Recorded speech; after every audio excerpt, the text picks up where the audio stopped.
Hello guys. आप लोग कैसे हैं? How are you all guys? So today is the last session for our amalgamation, internal reconstruction and liquidation wing. So we are in the chapter liquidation of companies. No recap.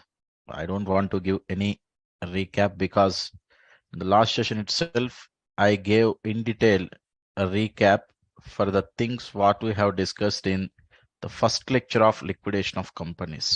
Okay, we done certain problems that is based on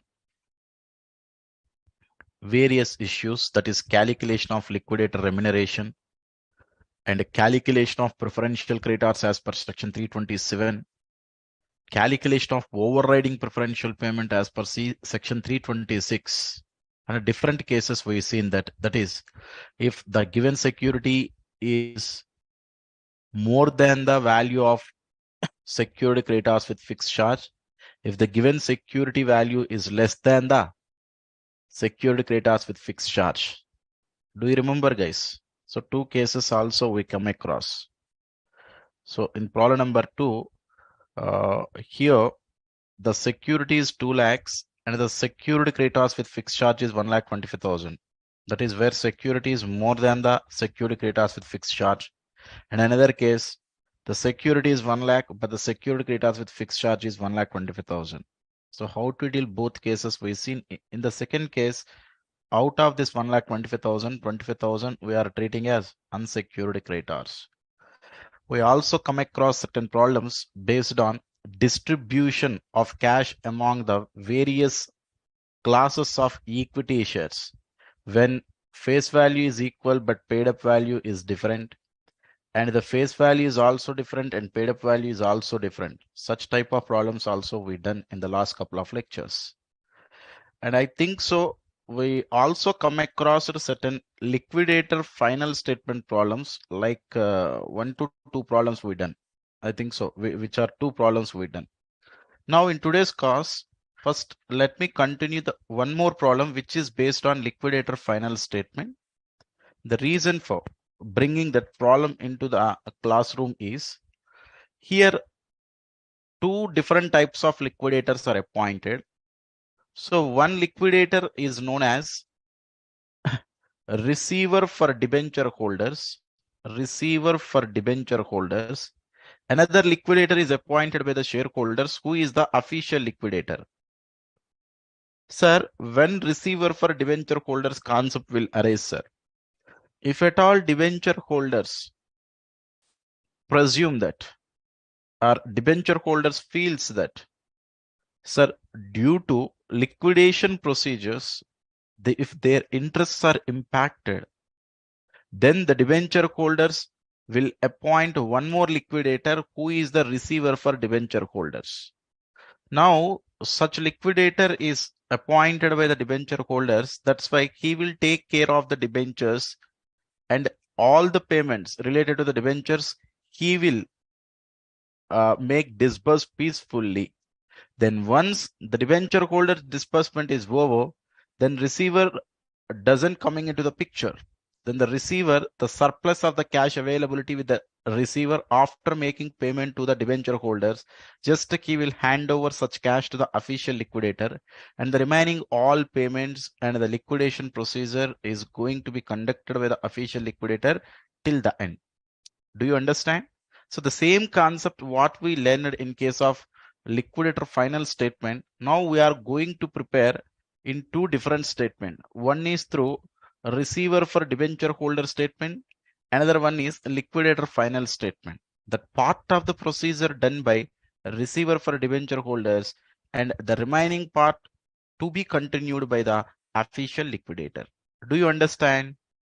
And if I'm not wrong, things done by receiver for debenture holders we also seen in one of the problem internal reconstruction, where you people are simply told that whatever the deficiency which was there in the liquidator final statement, simply you told that which is the P&L account debit balance. But at that point of time, we found the P&L account debit balance as a balancing figure through preparation of the balance sheet. Do you remember, all of you guys, that one? So I mean, where just they are provided certain information, it is look like in a balance sheet, but it is not a balance sheet, because where something related to estimated realizable value is given, even though equity share capital is also just, they are not provided in the outside column. Okay, uncalled capital just to give it as a under asset side, we seen some part, so which is not a balance sheet. I told you at that point of time, which was related to receiver for debenture holder statement only, or liquidator final statement only. Okay, anyway, apart from all aside, first let me take up the problem, which is problem number 10, which is the only one problem left with respect to liquidator final statement. Can I proceed, guys, all of you? Some of the guys just they are telling that video is unavailable. Hope the video is available. Please let me confirm one student. Sir, is it video audio is clear from your side and from my side? Hopefully from my side it is clear. Whether it is clearly audible and visible to you or not, just please let us check, guys, all of you. At least one person, if you confirm, then I will proceed.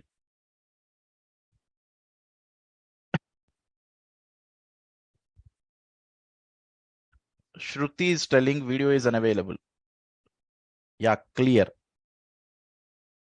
Okay, video and audio is clear on YouTube, but not in application. Oh, it might be a technical problem. Meanwhile, SAR is going to resolve. No worries. So then, if those people who are unable to see in the application, you can come to the YouTube and you can watch there. No issues. Fine. Please, all of you come to problem number 10. Confidence Builders Limited gives the following ledger balances as on 30th September 2013. So the information was given as on 30th September 2013.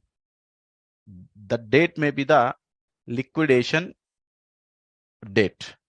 Land and building book value 1,20,000. Sundry current assets 3,95,000. Profit and loss account debit balance given. Debenture issue expenses not written off given. So which is miscellaneous expenditure not written off. So that's why which is a fictitious asset. Fictitious asset doesn't have any outside market value. That's why at the time of liquidation, we are ignoring that particular fictitious asset. Next, coming to share capital, 11% preference shares of rupees 10 each given. 10,000 equity shares of rupees 10 each fully paid up given. 5,000 equity shares of rupees 10 each 7.5 rupees per share paid up. Now, if you observe, two different classes of equity shares exist. Again, at the time of distribution of cash among the equity shareholders, you should need to consider two methods which we explained, either method number 1 or method number 2. Okay, we will check at the end of the problem how the distribution among the equity shareholders is going to happen. We will see. Next, 13% debentures given. Mortgage loan is there. Mortgage loan means at the time of availing this loan, we offered a particular asset as a security. What is that asset we should need to identify, because that asset is a asset specifically pledged, and then this mortgage loan will become security creditors with fixed charge. Then bank OD was also given, creditors for trade given. Income tax arrears, assessment concluded in July 2013. Assessment year 2011-12 related 21,000. Assessment year 2012-13 related 5,000. Now we are conducting the liquidation as on 30th September 2013, and the assessment made by the income tax department in the month of July 2013 means which is the amount we should need to payable to the department. Total 21 plus 5. Sir, any taxes, duty, cess which is payable to the government within a period of 12 months from the end of the date of liquidation, within the previous period of 12 months, we can call it as a preferential creditor as per section 327.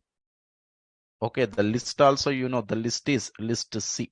Just for your information, I am telling you, we are not preparing the statement of affairs. Just for your information, I provided this. Come down. Mortgage loan was secured against the land and building. So at the time of reading the mortgage loan itself, I told that point. So mortgage loan, you can put here, which is secured creditor with fixed charge, and the land and buildings, you can take it as ASP, asset specifically pledged. Okay, fine. Debentures were secured by a floating charge on all other assets. So it is given that 13% debentures is a secured creditor with floating charge. Okay. The company was unable to meet the payments, and therefore the debenture holders appointed a receiver for the debenture holders. He brought the land and buildings to auction, and he realized 1,50,000. What is the realizable value of the land and building? 1,50,000. The book value is 1,20,000, but he was realized at 1,50,000. Now, out of this 1,50,000, to the extent of 80,000, mortgage loan was repaid, because mortgage loan is only 80,000. Then what about the remaining 70,000? Remaining 70,000 is the surplus of cash available after making payment of secured creditors with fixed charge. Okay. This was done by official liquidator, a receiver for debenture holders. Receiver for debenture holders. That's why we should need to show under receiver for debenture holder statement. He means receiver for debenture holders, also took charge of sundry assets of the value 2,40,000 and realized 2 lakhs. So he also realized the sundry assets. Then through a realization of sundry assets, he received 2 lakhs. Okay. Not for the entire sundry assets of 3,95,000. Some of the sundry assets he realized, which are 2,40,000, he realized 2 lakhs. I required only realizable value. Book value is irrelevant for me. The bank overdraft was secured by a personal guarantee of the 2 of the directors of the company. And on the bank raising a demand, the directors paid off the due from their personal resources. Now, all of you here, I'm asking one question. At the time of availing the bank overdraft, certain persons should need to provide the personal guarantees. We can also call it as assurance. Okay. Now, at the time of liquidation, the bank overdraft was paid by the directors. Why? Who provided the guarantee? Directors provided the guarantee. Then banker will ask whom? Directors only. Then once the bank asks the people, that is from directors, directors honor their commitment. Just they paid the bank OD to the bank. Now here my question is, bank overdraft, under which category of liability I should need to treat? Please, all of you, let me know the answers clearly. Now, the amount payable towards the bank OD, under which category we should need to treat? Whether it is secured creditors with fixed charge, secured creditors with floating charge, preferential creditors, or unsecured creditors. Still, I am waiting for your answer. Please, all of you participate and let me know.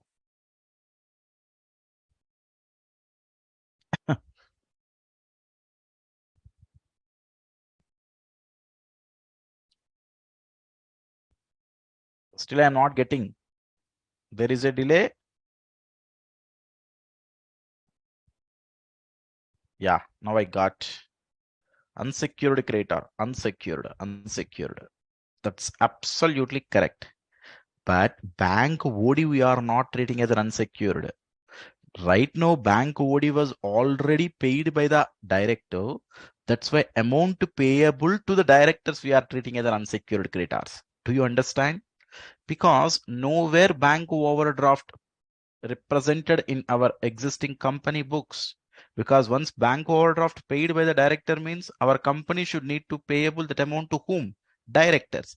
Amount payable to the director. Is there any security? No security. Is it coming under preferential creditors? No, it is not coming under preferential creditors. That's why it should be categorized under unsecured creditors. Okay, please all of you remember. So to the extent of the bank OD amount, we should need to payable to the directors. So that's why this is amount payable to directors. We can shown under unsecured creditor. Okay. Fine. Next. Yes, still some students just they are telling that, sir, in the application video is unavailable. Sir, are you with me? Just can you please resolve the problem? Some students are facing the issue. They are unable to view the video in the application. Yeah, please. Yes, yes, yes. Guys who unable to see my video on application, please all of you join with me in YouTube. In YouTube, it is clearly showing. It's my sincere request to all of the student community. Please come under the YouTube environment, all of you. Then you can peacefully view the video as well. If at all, if you are facing the issue in the application. Okay, let me continue. Costs incurred by the receiver were 2000, which are like liquidation expenses only, but which is payable to receiver. Or you can also, which is not payable to the receiver, which are incurred by the receiver and by the liquidator 2800, which are pure liquidation expenses. The receiver was not entitled to any remuneration, but the liquidator was to receive 3% fees on the value of the assets realized by him. Liquidator remuneration is 3% on the value of the assets, and for the receiver, there is no remuneration at all. Preference shareholders had not been paid dividend for the period after 30th September 2011. Sir, from 30th September 2011 to 30th September 2013 is 2 years. That means 2 years dividend is in arrears. Preference shareholders had not been paid dividend for the period after 30th September 2011. And one more thing, guys, the preference shares are, is it cumulative preference shares or non-cumulative preference shares? Sir, it is mentioned that had not been paid means, so it is maybe the cumulative preference shares only. So just now I checked, but still here they are not using the word cumulative preference shares. Why he is mentioning this information? Which is, if it is dividend payable, somewhere it may be mentioned in the balance sheet, but nowhere it is mentioned in the balance sheet means which is cumulative preference shares dividend payable. Then at the time of liquidation, the company decided to pay the cumulative preference dividend. Then if there is provision in the articles of association, then it should need to pay. If nothing is mentioned, then what we can presume, there is a provision in the articles of association that the company should need to honor the payment to the cumulative preference shareholders. That's why at the time of making preference shareholders, we should also make payment towards the cumulative preference dividend. How much amount related to the cumulative preference dividend for 2 years? If it is for 1 year, 1 lakh into 11%, that is 1 lakh into 11%, which will be 11,000. If it is for 2 years, then which is equal to 22,000. Am I right? Fine. Next, finally, and interest for the last half year was due to the debenture holders. Okay, outstanding interest is also there. Indirectly, he is conveying that on 13% debentures for the 1,50,000, they have certain outstanding interest for 6 months. If it is for 6 months into 13% into 6 by 12, how much which is outstanding interest?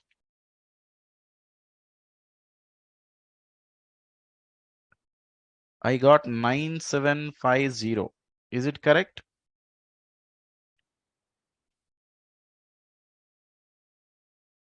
Now it's working. Yeah, thank you so much. Guys, is it 9750? It's correct figure only, right? Can you please confirm anyone? That is 6 months related interest. Okay, fine. Come down, all of you. What else is given? Rest of the assets were realized at 1 lakh. The rest of the assets who realized? Once the receiver for debenture holders portion is completed, then the rest of the assets were realized by official liquidator. prepare the accounts to be submitted by the receiver as well as liquidator. Sir, now what is the special point or what is the special issues in this problem? You should need to bifurcate transactions done by the receiver and transactions done by the liquidator. That's it. Sir, what are all different transactions done by the receiver? Now, if you come here, receiver realized the land and building. Once he realized he should need to make payment to security creditors with fixed charge. Receiver also realized a certain portion of the debentures and he realized to the extent of 2 lakhs. Total only 2 realizations, out of which he should need to incur 2000 as the liquidation expenses, which are incurred by the receiver only. There is no remuneration. You can ignore that. After that, what all other payments he paid? Up to the payment related to the debenture holders, he will only take care. Why? He is the person appointed by the debenture holders. That's why up to the payment related to the debenture holders, he will only pay. Now, up to the payment of debenture holders means in the order after the liquidation expenses of 2000. Next, in preference, he would pay the liquidator remuneration, then preferential creditors, then security creditors with floating charge. But there is no liquidator remuneration. That's why you can go with the preferential creditors. Then he would pay the preferential creditors to the extent of 26,000. After preferential creditors, he will make payment to the debenture holders along with interest, which is 1,50,000 plus 9,750, 1,59,750. After that, whatever the cash remaining within the hands of the receiver for debenture holders, he will hand over to the official liquidator. Then official liquidator along with the cash, he also realized to the extent of 1 lakh from all other assets. Am I right? Then he will start making payment to the other liability holders. Who are all other liability holders? First, he will start with the liquidation expenses to the extent of 2,800. Next, liquidator remuneration 3% on fees of the value of the assets realized by him. Value of the assets realized by him, how much? 1 lakh. That is 1 lakh into 3% is equal to 3,000 is the liquidator remuneration. After that, sir, preferential creditors already payment over. Security creditors with floating charge also already payment over. Then he should need to payable to unsecured creditor. The first and foremost unsecured creditor amount payable to the directors, which is 30,000. Then creditors for trade is also available, which is for 32,000. 30 plus 32, 62,000. After that, he will make payment to the preference shareholders. Two types of payment. One is towards the capital. Another one is arrears of preference dividend. That is 1 lakh plus 22, 1,22,000. After that, he is going to distribute among the different class of equity shareholders. Am I right? Entire structure is over. Now, let me go to my OneNote quickly, which is problem number 10, right?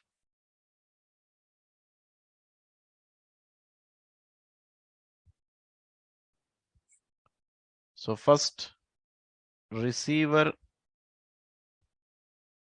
for debenture holders statement. So in the as usual manner, you can present the statement.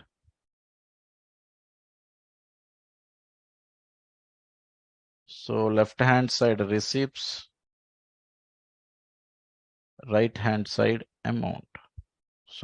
payments.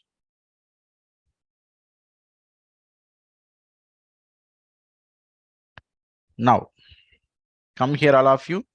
First, let us check A and SP, guys, at assets not specifically pledged. From assets not specifically pledged, he is given that, where it is. Sundry assets, value of 2,40,000 realized for 2 lakhs. That's why simply you can also write like that. That is sundry assets. 2 lakhs he realized, directly outer column. Then assets specifically pledged. So he realized land and building. That is for 1,50,000 he realized. Land and building inner 1,50,000. From which he should need to pay mortgage loan. So need to discharge the mortgage loan for 80,000. 1,50,000 minus 80 means 70,000. You can cross verify, guys. Mortgage loan is 80,000 only. Now he will start making payment to the liability holders in that order. First, expenses by the receiver or liquidation expenses by the receiver. In any way you can write. So how much it is given? 2,000. Cost incurred by the receiver, 2,000. Next, there is no remuneration. Then in the order you can make payment to the preferential creditors, but for presentation I will show the preferential creditors after making payment to the after presenting the secured creditors with floating charge. That's why just give some gap. Then preferential creditors come here. So 21 plus 5 related to taxes, 21,000 plus 5,000, which is 26,000. Then you can present secured creditors with floating charge. So in bracket related to debenture holders payment, 13% debentures 1,50,000 plus the interest on such debentures, which is 9,750. So total 1,59,750. Once payment to debenture holders is over, then he will leave his office. Okay. Then he will hand over the remaining cash to the official liquidator. Just can you please all of you check what is the remaining amount? Here the total is 2,70,000. So cash handover to liquidator. How much, guys? All of you let me know.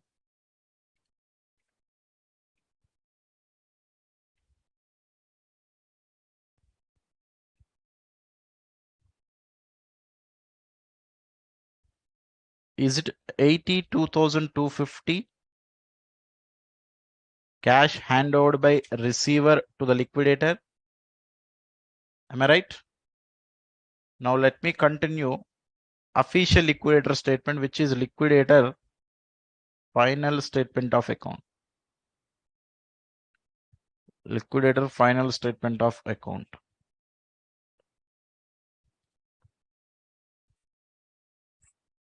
So if you come to liquidator final statement of account,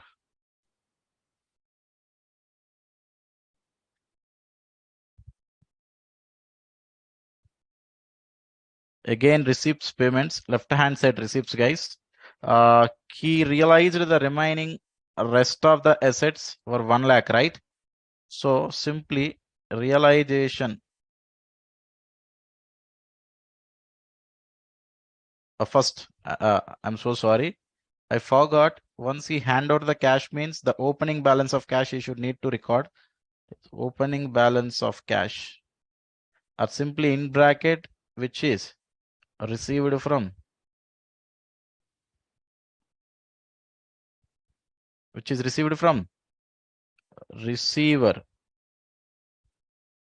for debenture holders.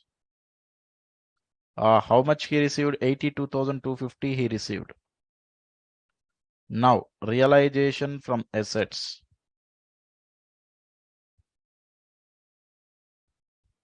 How much he realized? 1 lakh, right? Next, he will start making payment. Now first liquidation expenses. How much, guys? Liquidation expenses 2,800, which was given. Next, liquidator remuneration. So 3% is on value of the assets realized. That is 1 lakh into 3%. That is 3,000. Then after this, so up to secured creditors with floating charge already receiver for debenture holders discharged. Then he should need to start making payment to the unsecured creditors. That is, you can put unsecured creditors. So directors, related to the directors payment, there is bank OD 30,000.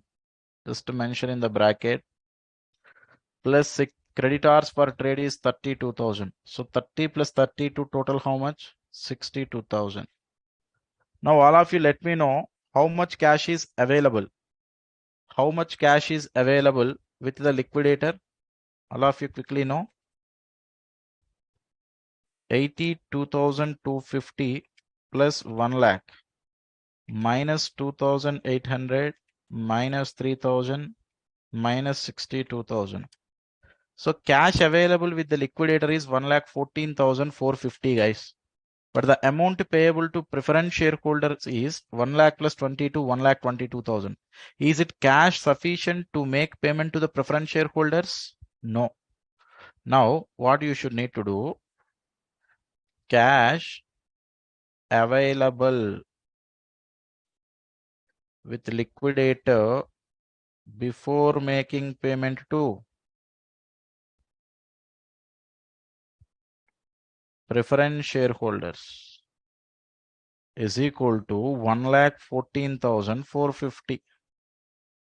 But the amount payable to the preference shareholder is 1,22,000. That's why liquidator will definitely go for call, because here partly paid up equity shares are there. But how much call is necessary? How we know?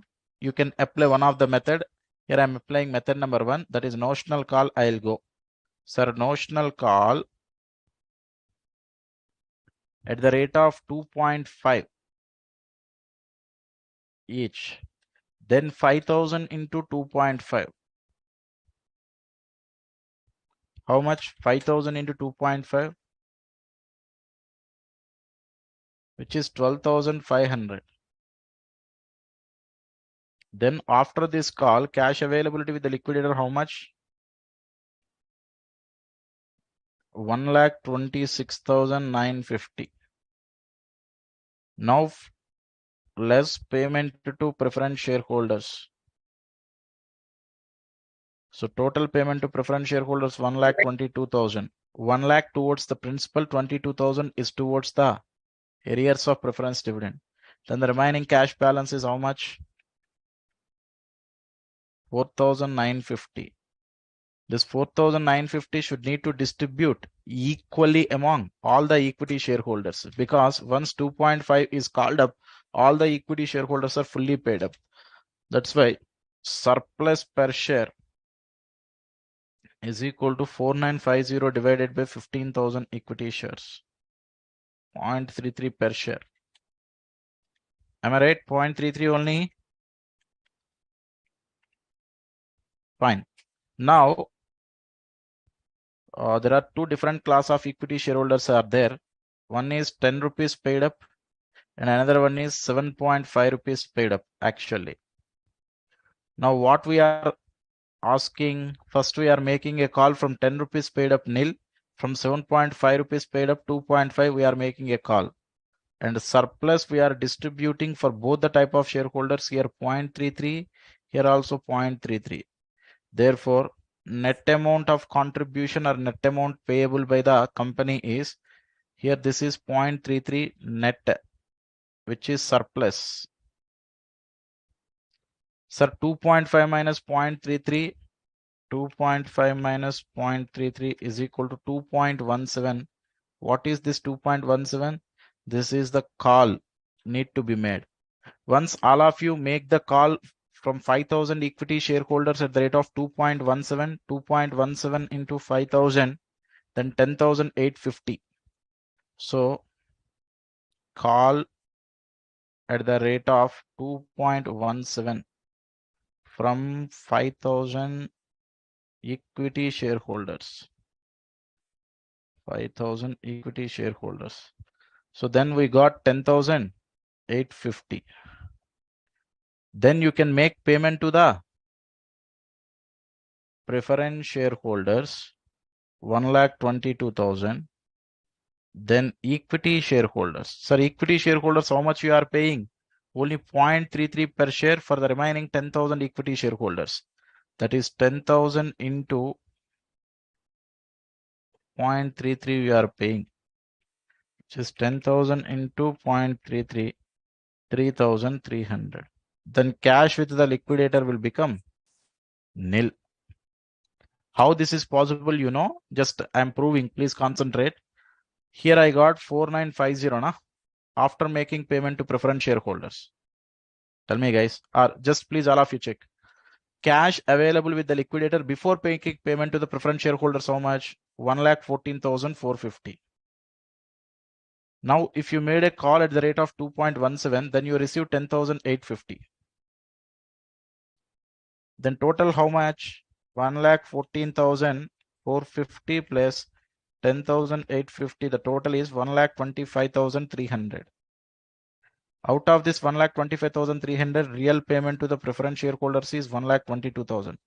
Remaining how much? 3,300. Such 3,300 only we are just distributing among the 10,000 equity shareholders at the rate of 0.33 per each. That's it. Any doubt, guys? Any doubt before proceeding with the next concept? This is the final problem related to liquidator final statement.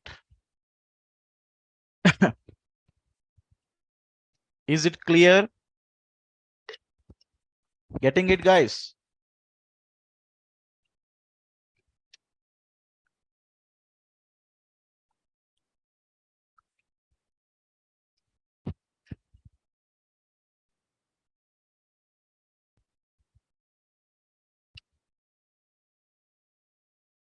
No Josh in the class here.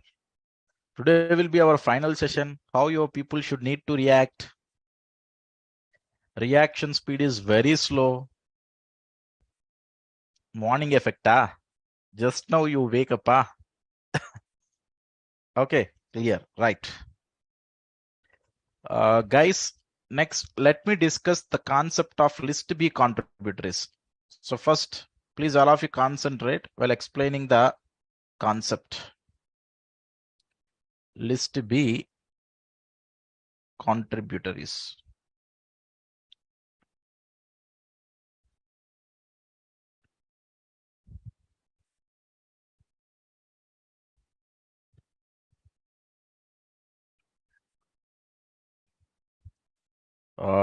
One second. The step next to payment of preference shares is not clear, sir. It's not a new thing, ma. And multiple problems we done. First of all, what you should need to check before making payment to the preference shareholders, how much cash is available with the liquidator.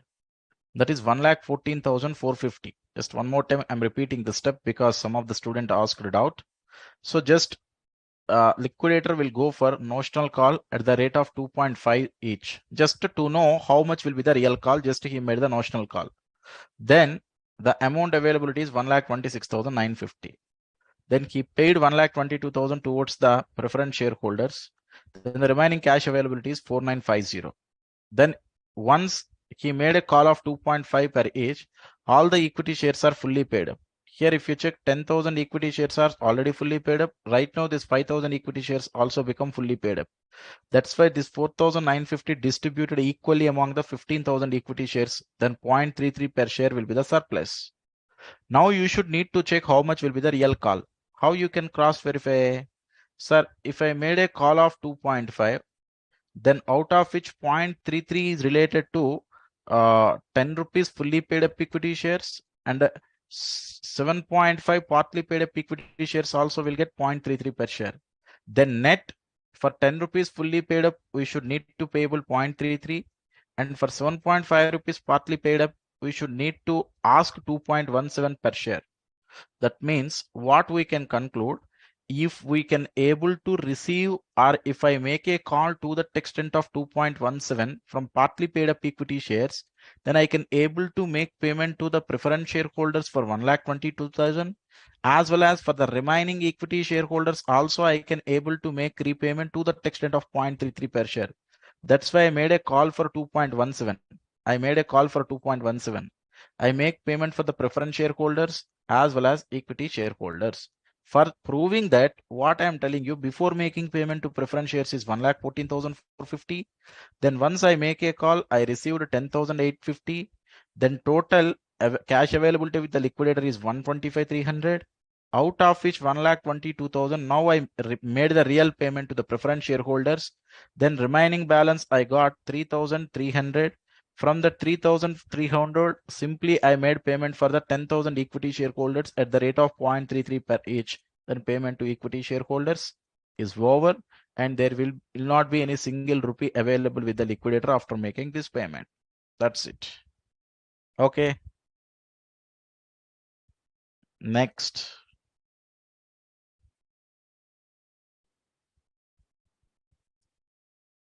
Fine. Just now I corrected, yeah. One of the student telling that, sir, earlier you wrote 33,300 something. Okay. 13 in excess I wrote.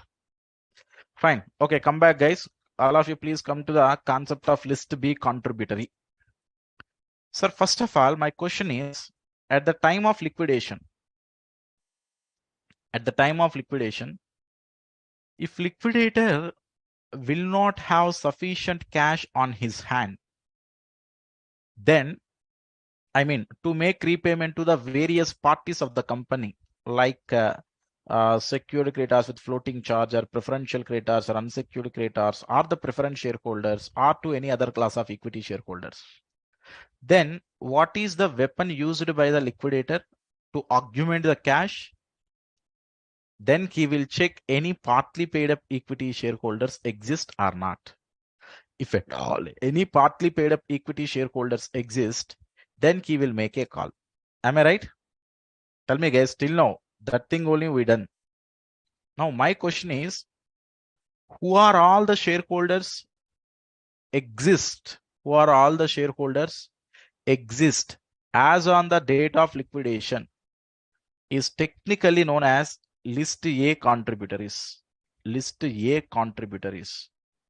You know already the meaning of contributory. The shareholders themselves, they can call it as a contributories at the time of liquidation. Now, list A means who are all the shareholders exist as on the date of liquidation is known as list A contributory. Now, it is the responsibility of the list A contributory, whenever the liquidator make a call, then the remaining unpaid value should need to be payable towards the liquidator to make repayment to the other party holders. Am I right? Now, here my point is, if the list A contributories are unable to repayment to the liquidator due to insolvency of the list A contributory or maybe any other reason, then Companies Act 2013 will provide a privilege to the liquidator, or the liquidator will have a right to ask that money from past contributories. Past contributories. Who are all the past contributories? Such past contributories are technically known as list B contributory. So that means what you are telling, who are all the past shareholders, from them liquidator can able to raise the call money? No, that is the point not I am telling. In specifically, just they provided the list B contributory definition in the Companies Act 2013. Who are all we can make it term as a list B contributory, sir? Let us assume which is a date of liquidation, or simply which is a liquidation date. Liquidation date, you can consider it as a 31st March or 1st April 2022 is the liquidation date, from which you can go for preceding 12 months. You can go for preceding 12 months, which is a preceding 12 months. Now, who are all the shareholders transferred their shares within a preceding 12 months from the date of liquidation are technically known as list B contributories. For example, A transferred shares to B. Similarly, C transferred shares to D, or E transferred shares to F before the date of liquidation. Before the date of liquidation. Now, A, C, E are technically known as list B contributories.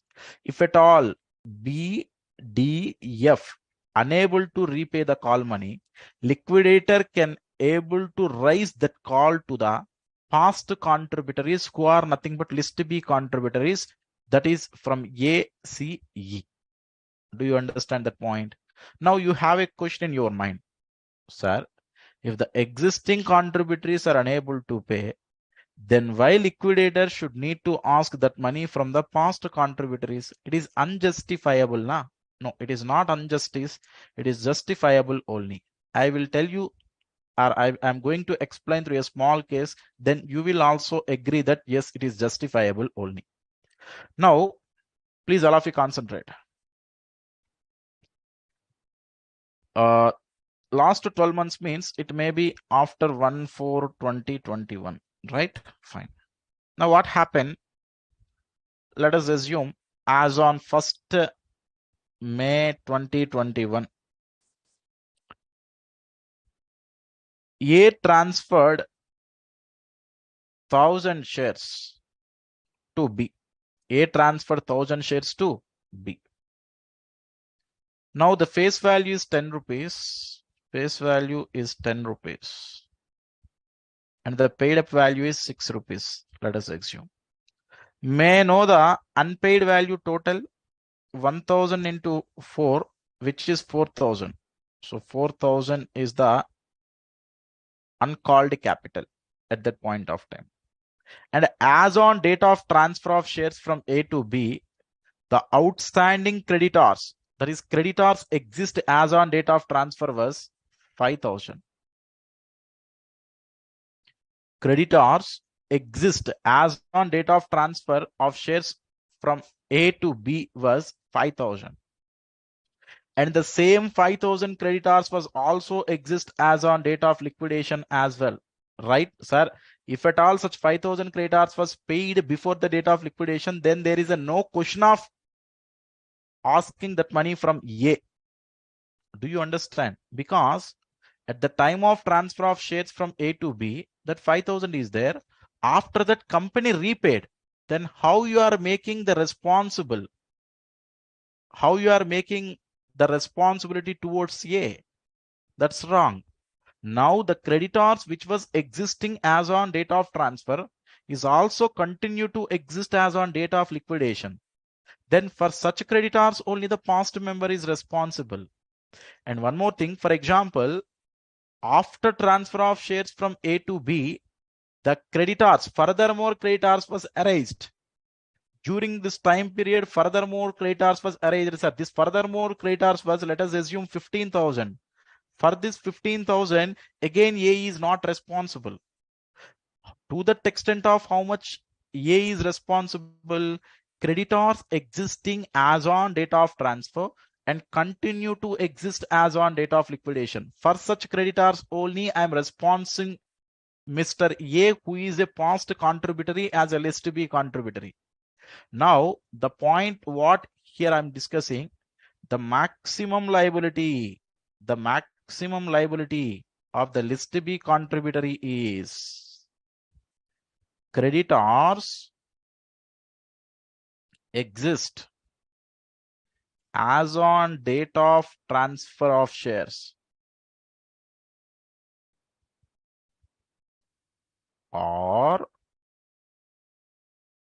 unpaid value of shares transferred, whichever is lower. Sir, creditors exist as on date of transfer means in this case creditors exist was 5000 or unpaid value of shares transferred.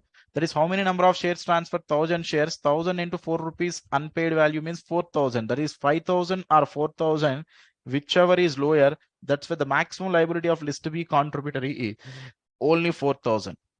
Now you can tell me, all of you, is it justifiable to ask money from Mr. A as a list B contributory or not? Yes, it is justifiable. We are not asking everything from Mr. A. At the time of transfer of shares from A to B, how much creditors exist? That portion or the unpaid value of the shares, that is, which is 4000.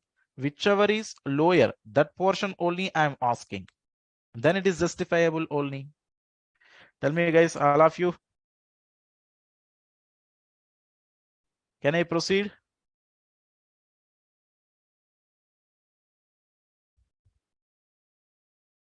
So many questions. People asking. Just a second, sir. If company has issued right shares and a A renounce is right to C, can A become list A as well as list B contributory? Guys, one thing here I should need to clarify: this transfer should not to be happen otherwise due to death or by operation of law. I mean, when list B contributory concept is applicable, for example, A transfer shares to B. Why, sir? Because the death of A, the shares were transferred to B. Then B may not term it as a list B contributory. And A transferred shares to B due to the rights renouncement concept or due to the sale of rights. Then the B we may not call it as a list B contributory. This transfer should need to occur other than due to death and operation of law. I mean to say, the transfer should be a natural transfer. Just they are selling the shares in the stock exchange. Just they are transferring the shares legally. Then we can call it as the old contributory as list B contributory. Is it okay, all of you? Fine. There is one or two members raised the doubt. Sir, old shareholders have already incurred losses due to decline in the market value of the company. Then why they will pay? Why they should need to pay? They are the shareholders. Company is not asking the entire amount. Here you should need to understand one thing, Janesh. Company is not asking the assets of the old contributories. You should need to contribute your personal assets. We are not asking like that. At the time of buying our company shares, originally you are committed for to that extent of face value. We are asking the unpaid value. Sir, if at all, if the company doesn't have any creditors at the time of transfer, company is not having any right to ask a single rupee from the list B contributory. What we are checking at the time of transferring of the shares, how much creditors exist, or the unpaid value of the shares, whichever is lower, that portion only asking. It is justifiable only.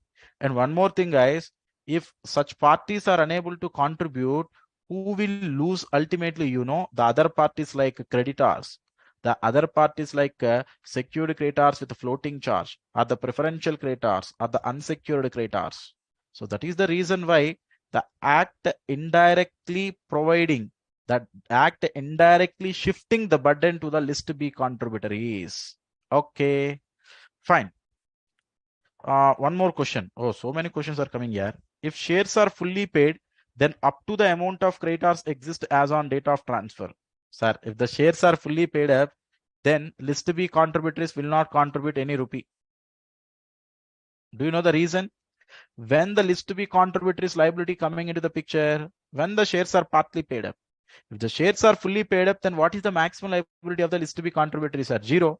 You can check here. Whatever the amount exists as on date of transfer or unpaid value of the shares transferred is zero. Whichever is lower means zero only. Is it okay to all of you? Fine. Next, please, all of you, let me continue my flow. Now, my point is, sir, creditors exist as on date of transfer from A to B is 5,000. As on C to D, when the shares were transferred, sir, let me take it is as on 1/7/2021. At that point of time, the creditors were 8,000, and the transfer of shares from E to F happened as on 1st February 2022. As on that, the creditors were, you can take it as 12,000. Now my point is, all of you, please consider here. On this 5,000, who are all responsible? On this 5,000, who are all responsible? This 5,000 exists at the time of transfer of shares from A to B, and the same 5,000 is also exist at the time of transfer of shares from C to D, and the same 5,000 was also exist at the time of transfer of shares from E to F, because in this 8,000, this 5,000 is there. In this 12,000 also, this 5,000 was included. That's why on this 5,000, who are all responsible, sir? On that 5,000, A, C, E is responsible. All the three members are responsible. Then the incremental value of 3,000, who are all responsible, sir? Only C and E is responsible. For the incremental value of 4,000, who is responsible, sir? Only E is responsible. Then the next question coming into my mind is, for this 5,000 A, C, and E, how they can distribute that responsibility, sir? Sir, they are going to distribute on the, or they are going to distribute in the ratio of the number of shares transferred by them. For example, here number of shares transferred were 1,000. Here number of shares transferred were 2,000. Here number of shares transferred were 3,000. Just I'm telling you same terms, face value 10, paid up value 6. Then ACE, here they should need to contribute their responsibility in 1:2:3. Here C and E, that is 2:3. Here E, he will only contribute, that's why no need to work out the ratio. Then how to calculate the maximum liability, sir, in this case? Now concentrate. Total A, C, E. Number of shares transferred by A, 1,000.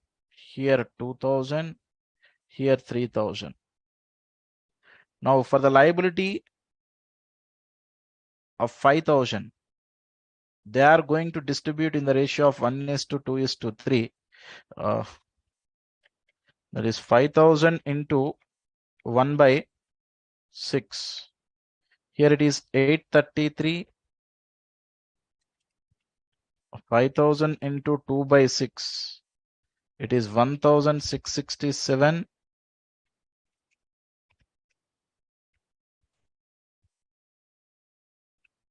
Here it is 2,500. Like this, they may contribute. Next, for the liability of 3,000, who are all responsible? Only C and E, which is 2:3 ratio. Am I right? Now 2:3 ratio means 3,000 into 2/5, which is 1,200. Here it is 1,800. Next, for the other liability of rupees 4,000, only E is responsible.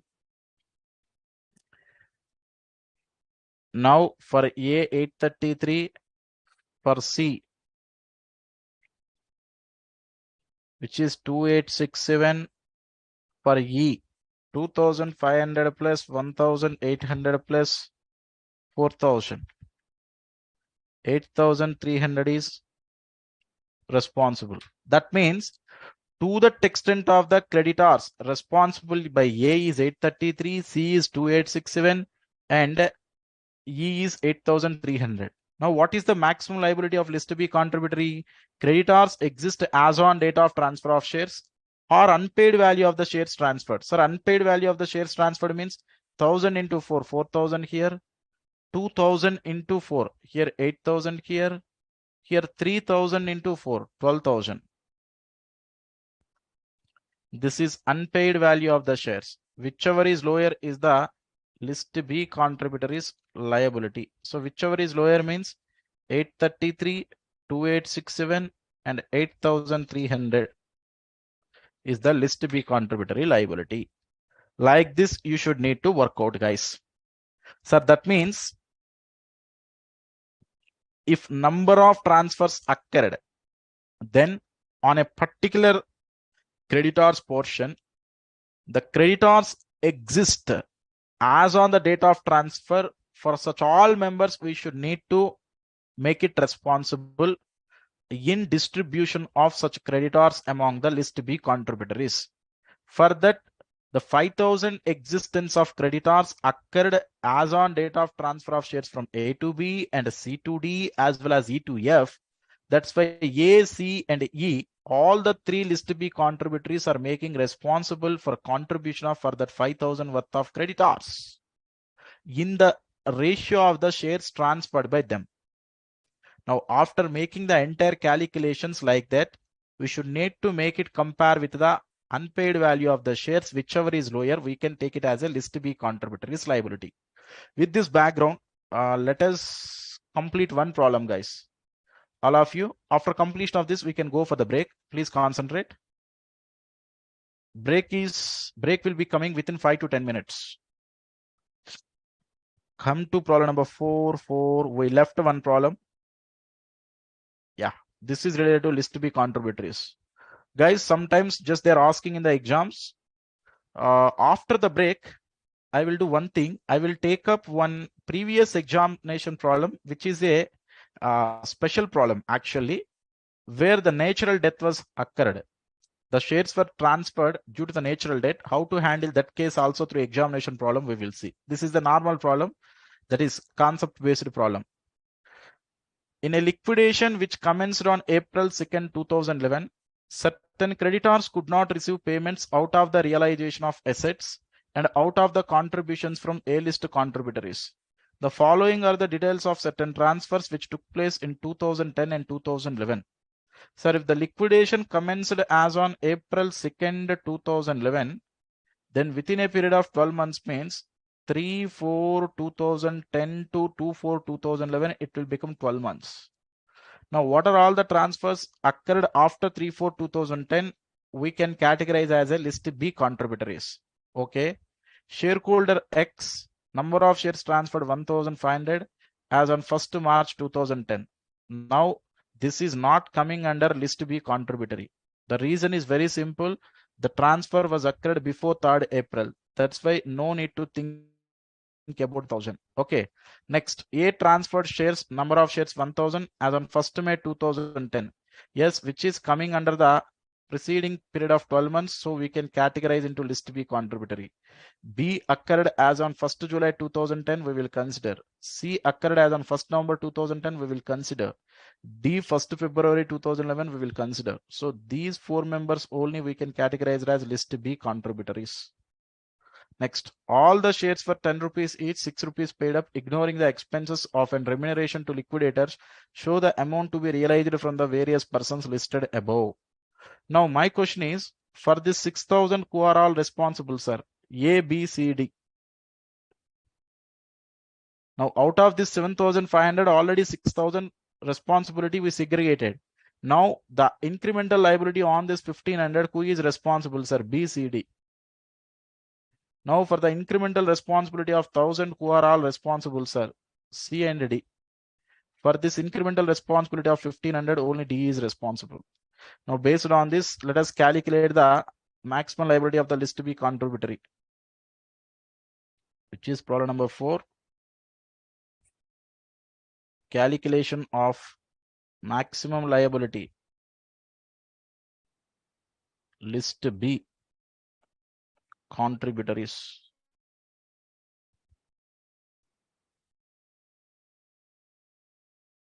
So here, if you observe total, 4 shareholders are there, A, B, C, D. Number of shares also you can mention. A 1,000 shares, B 1,500, and C 300, and D 200 shares. These are the shares held by their particular person or the shares transferred by them. Now, the first liability of 6,000, liability of rupees 6,000 should need to be distributed among A, B, C, D in the ratio of, what is the ratio, guys? 10:15:3:2. 30. 6,000 into 10 by 30. 2,000.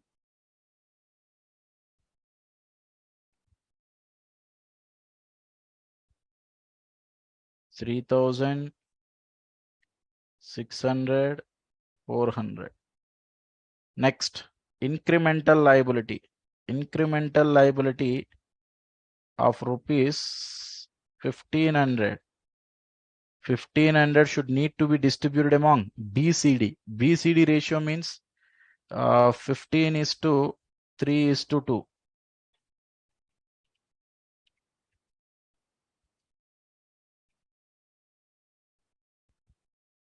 1125 from here, sorry. 1125, 225,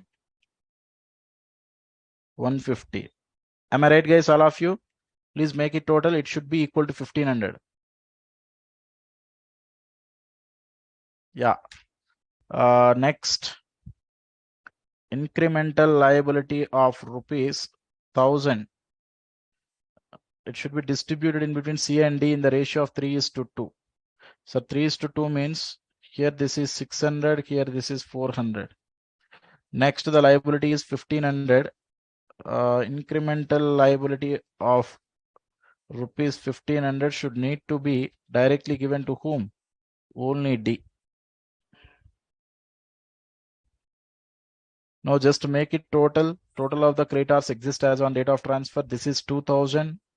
This is 4125. This is 1425. This is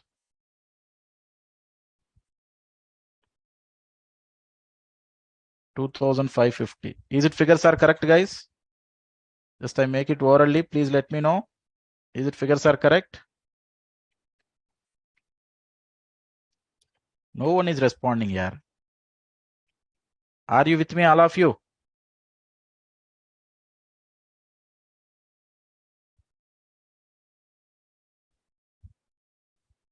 This is 2450, I think so. Please check.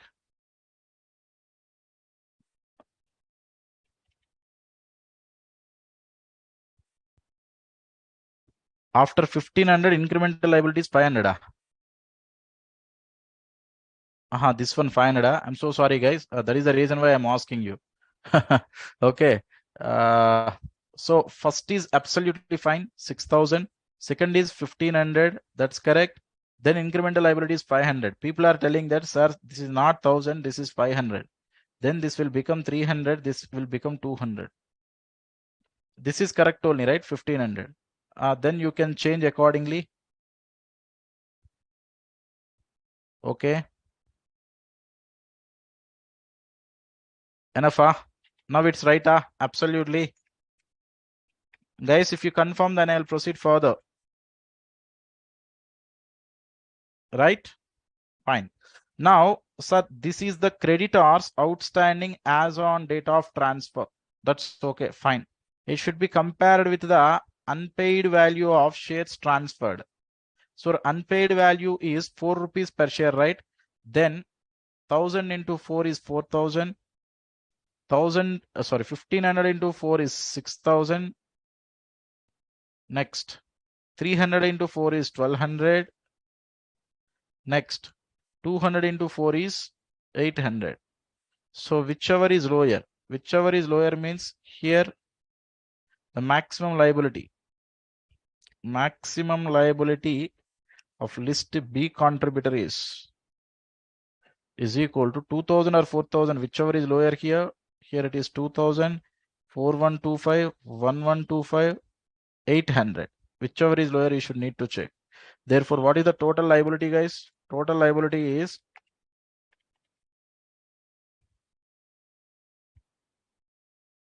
8050. This is the final answer, guys. Is it okay? Any difficulty? Nothing, right? Fine. Guys, you can all of you go for the break. Once you are coming from break, we are doing another list B contributory problem, which is a special problem I told you. So death happened in between. Then how to tackle that situation also we are going to see through one of the previous exam. Then finally, I'm going to explain the concept of statement of affairs, and we are doing the problem through my PDF. I don't want to do it in my OneNote. So because the problem is lengthy and for importance wise also, I'm giving the C category. So that's why we are going to see in PDF. Then we can officially close the chapter liquidator final statement. Okay, please all of you go for the break.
Welcome back, guys. As I told you, let us check problem from one of the old exam.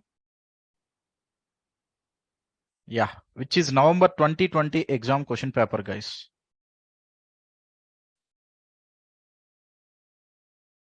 One second. Yeah, here is the question. Please all of you concentrate. What the question is all about, let us have a look. In a winding up of a company, creditor remain unpaid. The following persons had transferred their holdings before winding up. Okay. First, what I will check, when the liquidation commence, what is the date of liquidation of commencement? First, let me check. All of you come to third point. The liquidation of the company commenced on 1st February 2020.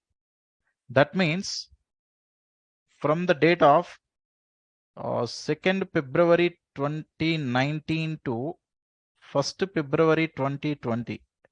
What are all different transfers occurred? Then the past members we can call it as list B contributories. Then out of which 1st January 2019, straight away we can reject. 15th February, yes, we can consider. 15th March also consider. 31st March also consider. 5th April 2019 also consider. Fine. Next. So 400 shares transferred, 700, 900, 1000 shares transfers were occurred from EHJK. Fine. What else? The shares were 100 rupees each, 80 being called up and the paid up on the date of transfer. That is 20 rupees is unpaid value. A member G who hold 200 shares died on 28th February 2019 when the amount due to creditors was 16,000. His shares were transmitted to his son X. Now a member G means he is not at all discussing about that member in the above table. So this is related to death. I will check the death case at the end of the problem. So let me read the other information. At the end, I'll consider the point number 1. R was the transferee of shares held by J. So J transferred shares to R. Okay. R paid 20 per share as calls in advance immediately on becoming a member. Sir, once R become as a member, at the time of becoming of a membership, then R already paid in the form of calls in advance means at the time of making final call by the liquidator, R will not pay any other thing because the calls in advance amount is going to be adjusted with the call money.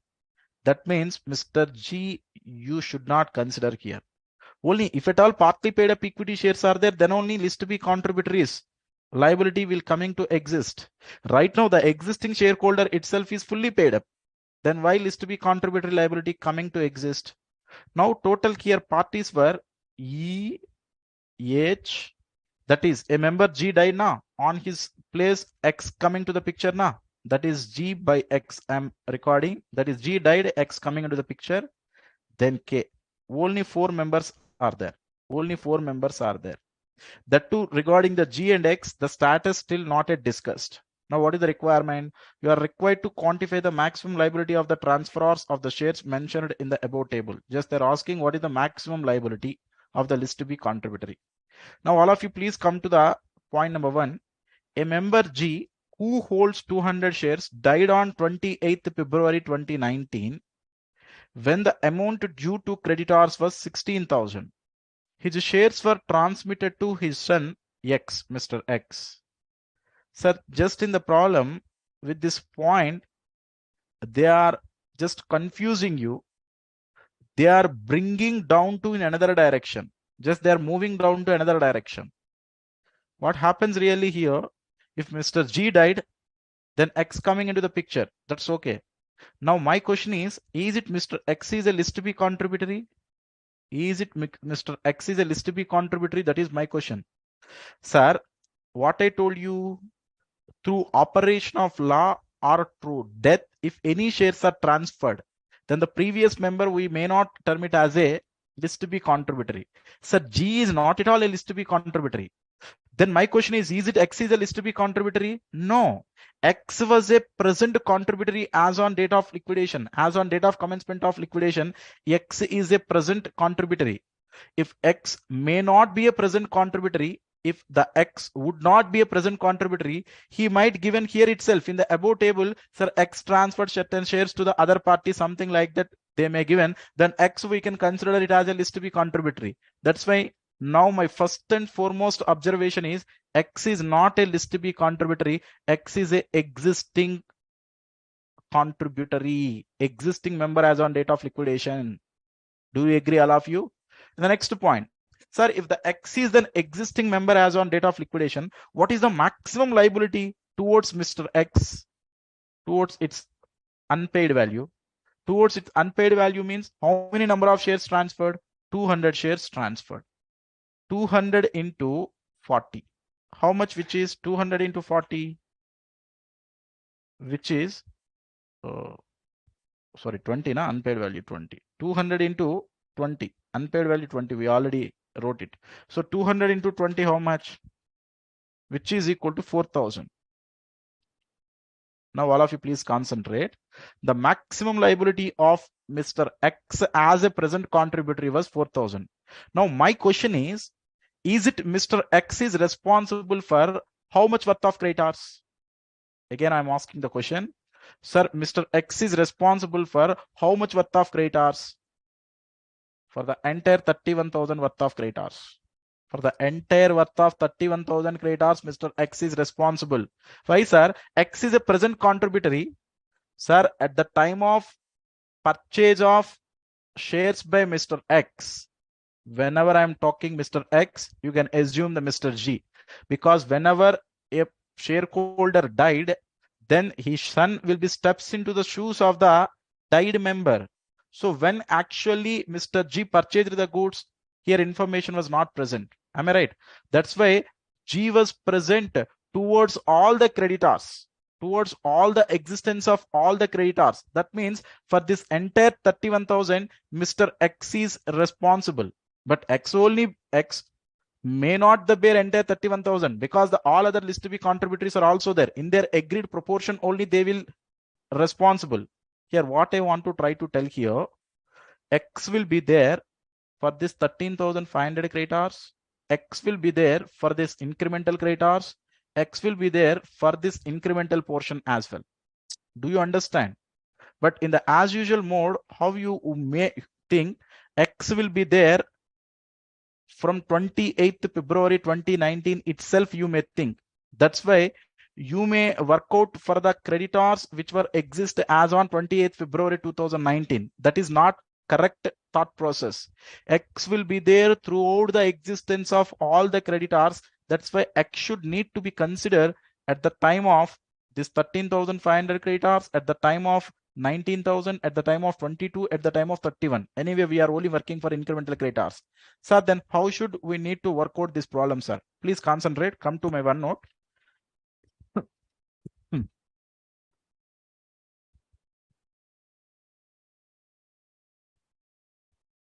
November 2020 exam problem related to list B contributories. Liability. So tell me, total, who are all different parties? Mr. E, Mr. H. First, let me take GRX here, because date shares were transferred 20th February 2019 na, in the chronological order or in the order of payment. Let me work out. First, here take Mr. GRX, then H, then K. Now on the 13,500, on the 13,000 number of shares transferred also, let me take 1 second. E for 400, here 200 shares, H for 700, here 1,000 shares. Now first, for this 13,500 worth of creditors, for the 13,500 worth of creditors, who are all responsible, sir? For this, responsible, H is responsible, K is also responsible. Sir, why you are not talking about G and X? G or X is responsible for all the creditors. That's why every time we should need to consider. Now the ratio is all the parties are responsible. The ratio is 4:2:7:10. Okay, everywhere it will come. Sir, I don't want to work out the computation part to save my time because I need to explain the statement of affairs as well. Next, okay, after this 13,500, the incremental portion is how much, guys? The next is 13,500. At that point of time, creditors is 16,000. In between 16,000 creditors is there. That is at the time of transfer of shares from Mr. G to Mr. X. That is 16,000 means incremental how much? 2,500. For this 2,500, who is responsible? E will not be responsible. H and K is responsible. Anyway, GRX we should need to consider. Next, after that from 16,000 to 19,000, that is 3,000. For this 3,000, H and K is responsible. Anyway, GRX is responsible for all type of creditors. Next, from 19 to 31, how much, guys? 19 to 31? Tell me, guys. 12,000. For this 12,000, who is responsible? Only Mr. K is responsible. Anyway, that GRK is for all the creditors responsible. Now you can make it the totals. Okay. After this, you should need to compare with the unpaid value of the shares transferred. That is unpaid value of the shares transferred means 400 into 20, which is 8,000. Here, which is 4,000 because 200 shares into 20. Here, 700 into 20, 14,000. Here 1,000 into 20, 20,000. Now, whichever is lower, you can consider it as a maximum liability of the list to be contributory. Just a second, I'll open the suggested answer as well.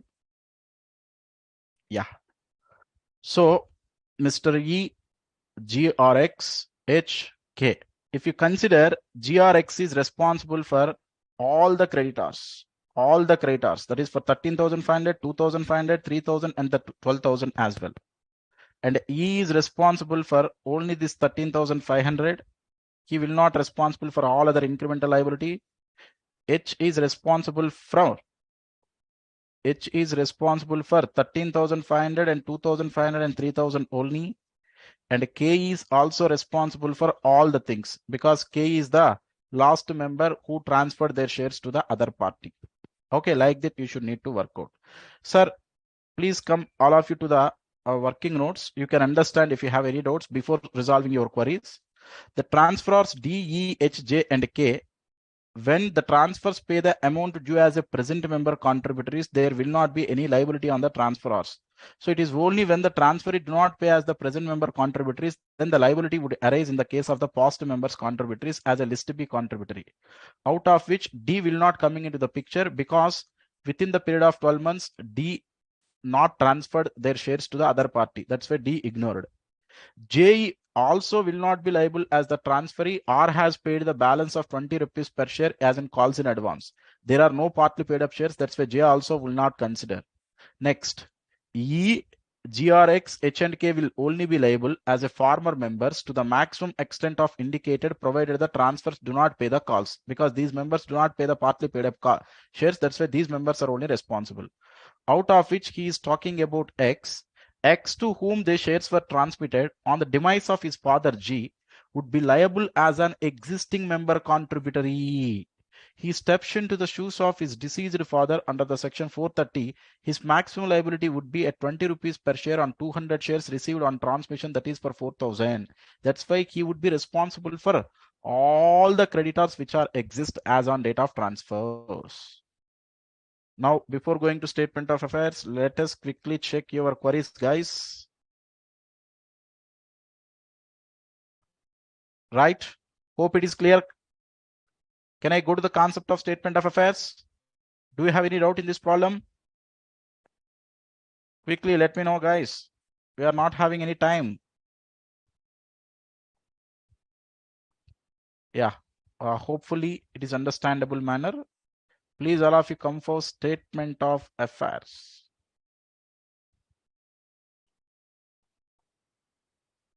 Yeah, before discussing the statement of affairs, let me know who will prepare the statement of affairs. Who will prepare? Board of directors. Am I right? Ultimately, the statement of affairs hand over to whom? Liquidator. For which purpose? To identify the assets and to know the fair values of the assets and liabilities, at which ultimately liquidator is going to realize in the future. Sir, to the extent of values prescribed in the statement of affairs, only liquidator should need to realize? No. More than that, less than that also may be possible. Just these are the estimated values. I mean, whatever the figures with which we are preparing the statement of affairs, all are estimates, but not the actuals. All these are estimates. Now, statement of affairs, we are going to prepare in proper lists. You know, list A is related to ANSP, list B is related to ASP and security creditors with fixed charge. List C is related to preferential creditors. List D is related to security creditors with floating charge. List E is related to, tell me here, preference shareholders. List F is related to equity shareholders. These are various lists we are going to prepare the statement of affairs through presentation of all the assets as well as liabilities. Am I right? Fine. Now, please, all of you come back to my PDF. What is the format of statement of affairs? How it is going to prepare? I'm going to explain here.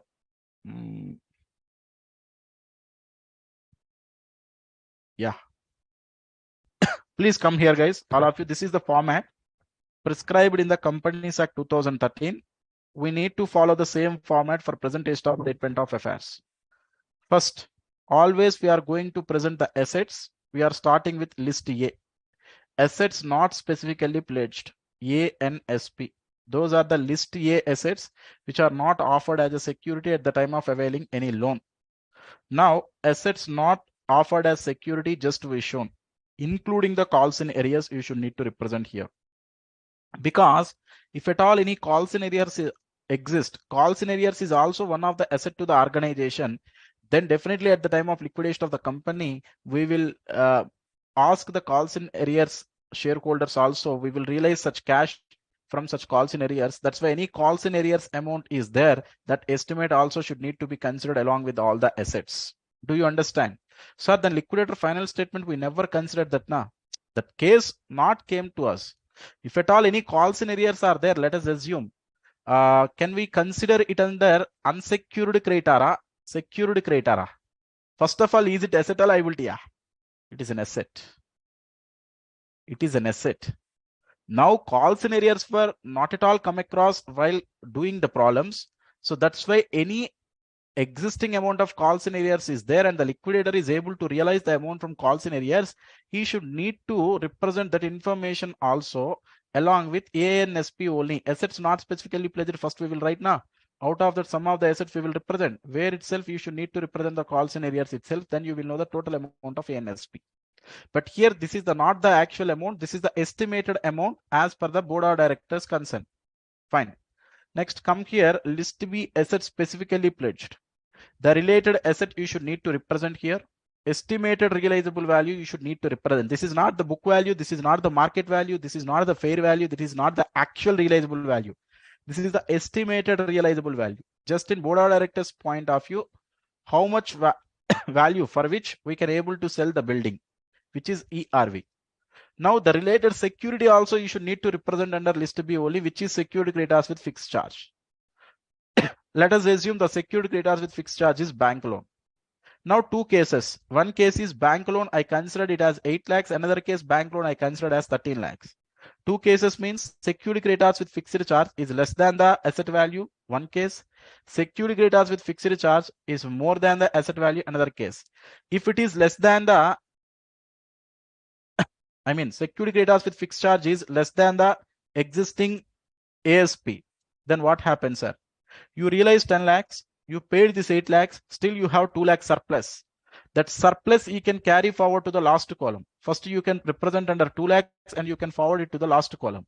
No, sir, in the other manner, estimated realizable value is 10 lakhs, but the bank loan is 13 lakhs, means you are unable to repay to the entire secured creditors with fixed charge. That's why the excess over and above the estimated realizable value is 3 lakhs. You can treat it as an unsecured creditors, which is termed as a deficit. Only one thing will occur in a particular case. I mean, if the loan amount is more than the realizable value, excess loan amount, you can treat it as an unsecured creditor, which is deficit as treated as unsecured creditor. No, sir, if you are having the surplus you can carry forward to the last column. What is the reason for trans column? If it is a surplus, you already have certain amount realized due to assets not specifically placed. Then you are adding the surplus balance to the assets not specifically placed. Then people will know that what are the total estimated value of the assets available for payment to preferential creditors, secured creditors with floating charge, and unsecured creditors, as well as preference and equity shareholders. For that portion only, we are making the total of the final columns. Then assets available for preferential creditors, secured with floating charge, unsecured creditors, and equity and preference shareholders, just we make it represent. In this list B itself, after completion of list B itself, we are going to present the summary of gross assets. What is this, sir? What is this summary of gross assets? First, let me explain line by line, guys. After that, I will tell you the significance, then you can easily recognize the things.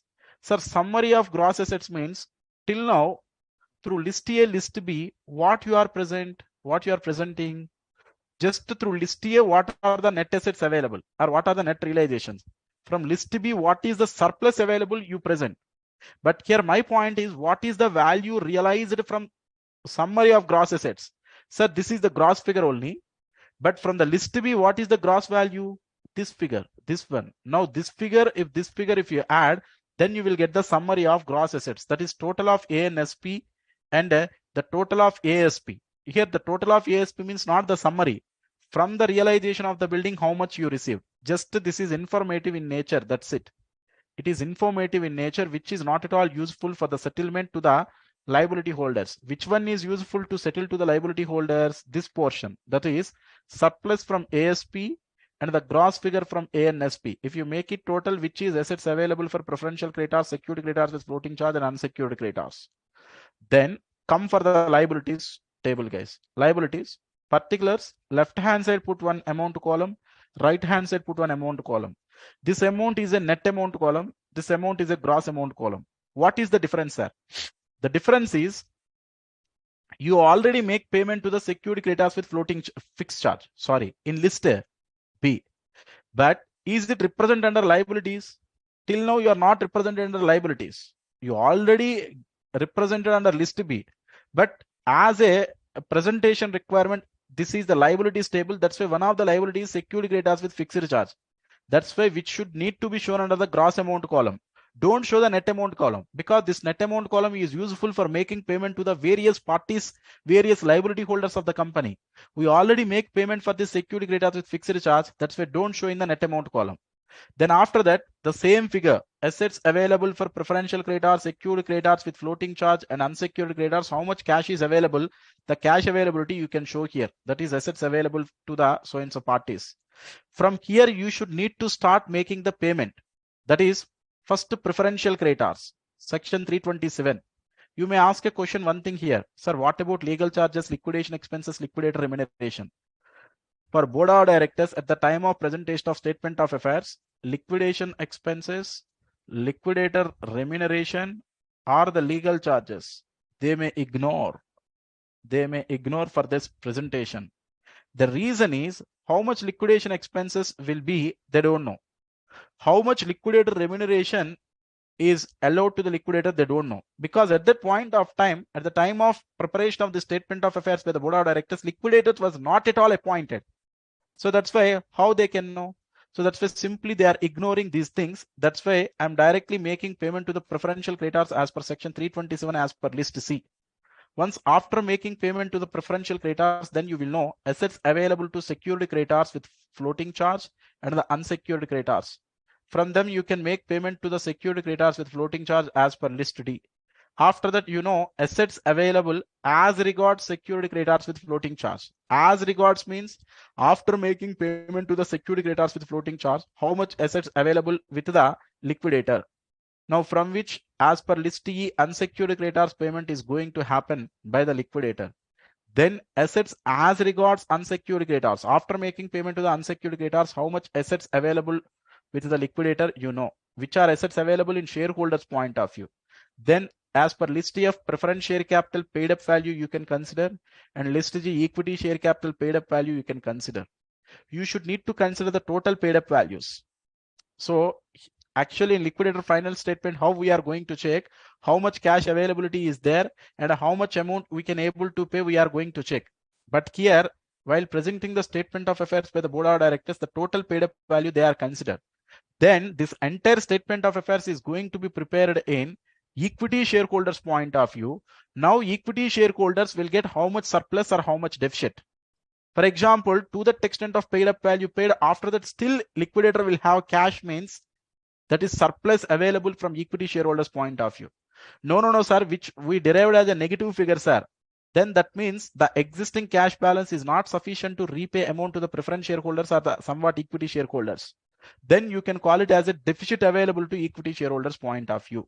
Now assumption, legal charges, liquidation expenses, liquidator remuneration or the realization expenses are ignored in the preparation of statement of affairs. Now this is the format prescribed in the Companies Act 2013.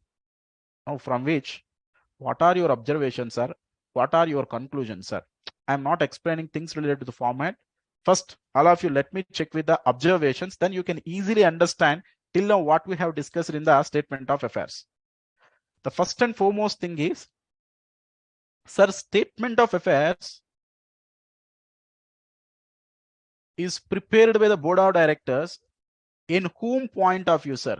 In equity shareholders point of view, or you can call it as shareholders point of view also. What board of directors want to tell to the liquidator? How much surplus or deficit will be there in shareholders point of view.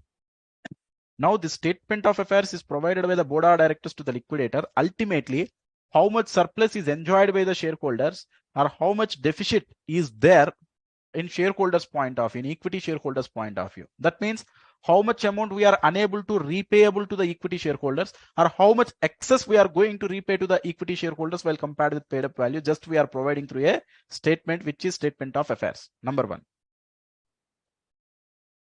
Why board of directors should need to provide this statement to liquidator? After providing this statement of affairs, what liquidator will ask? Liquidator will ask that, sir, just you told that through statement of affairs, equity shareholders will get 2 lakhs deficit. Like this you told. Then what liquidator will ask such a board of directors?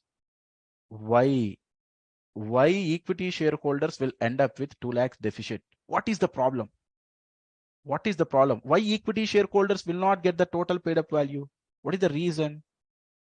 Then board of directors should need to provide explanation through list H, which is known as statement of deficiency. Statement of deficiency. Why equity shareholders will get this much of deficit? Now the board of directors is going to provide the explanation or reasons or causes for deficit through preparation of list H, which is statement of deficiency. Now can you please all of you imagine, apply your common sense? Why equity shareholders will end up with deficit? Why equity shareholders will not get their paid up value at all? The reason may be, the first and foremost reason, the market values at the time of sale of properties by the liquidator, the market values are much more lesser than the book values. If this is the balance sheet, in the books, book values are more, but in the market values are less. If it is the less, then ultimately which contributing deficit to the equity shareholder. If you are at least able to realize to the extent of the book value, then we can able to repay the entire amount to the equity shareholders now as per the books. But you are unable to realize as per the book value at all. In the market values are less than the book value. That means there may be a possibility of realization losses. That is, at the time of sale of assets by the liquidator, there may be a realization losses related to assets or related to liabilities. You may discharge with more than book value. So discharged amount paid to the liability holders is more than the book value, which also calls for deficit in equity shareholders' point of view. Do you agree? That is one thing, one point I can tell here. And another thing, not only this, guys, not only this, company is attaining a continuous losses since past few years. Here we have P&L account debit balance. Sir, due to losses, what happens, sir? Due to losses, the existing resource with the organization is less. That's why we are unable to make repayment to the equity shareholders fully as per their paid up value. Do you understand what I am telling here? Sir, why equity shareholders end up with deficit means whatever the loss we are attaining in the company, that loss should ultimately be beared by whom? Equity shareholders only. That is the reason why continuously we are getting losses. That's why due to such losses, the capital, the paid up capital of the equity shareholders was eroded. The losses which attained by the company are ultimately set off the paid up capital of the shareholders. That's why we are unable to repay the entire paid up capital.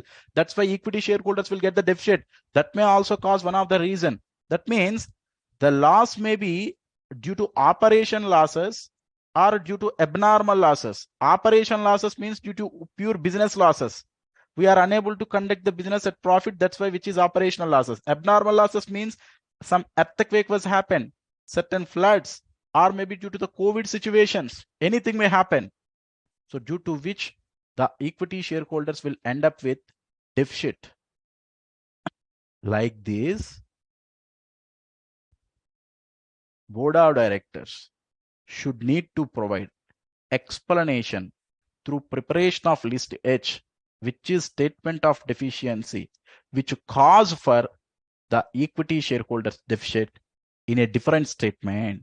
Then liquidator can able to understand that, okay, why as per statement of affairs, the equity shareholders will end up with deficit. Okay, 2 lakhs, he end up with deficit. The reason is we are unable to realize the asset at book values, at least or more than book values. We are realized at less than book value. That may cause for deficit in equity shareholders point of view, or the entity is also continuously, the entity is also suffering from losses continuously since past few years.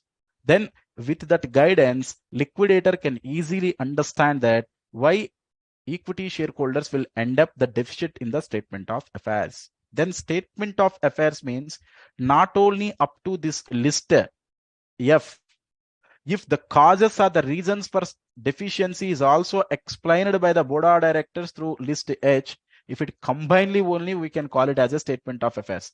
But in the exams, if they given that you can only prepare the statement of affairs, no need to prepare this list H. If they're asking clearly along with the statement of affairs, you can also make it represent the reasons for deficiency through preparation of statement of deficiency as per list H. Then only you should need to represent the list H as well. So then what is the list H format? First, please, all of you, let me allow to explain the list H. Then after that, I will connect all the dots. Then you can easily understand. Come to my PDF once again. And one more thing, guys. Sir, till now, how many times they tested the statement of affairs in the exam, sir? Probably after introduction of new course. After introduction of new course, till now they not yet tested. Once upon a time, if I really remembered, in the past 10 to 15 attempts, once or twice they tested. Okay, that is the reason why I told you which is the C category issue.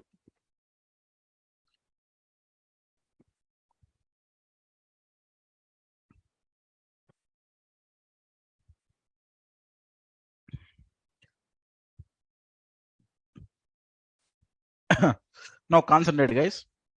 Still I'm explaining things related to list H, statement of deficiency or surplus. After completion of this, I will connect everything. Sir, statement of deficiency or surplus, what it means, sir?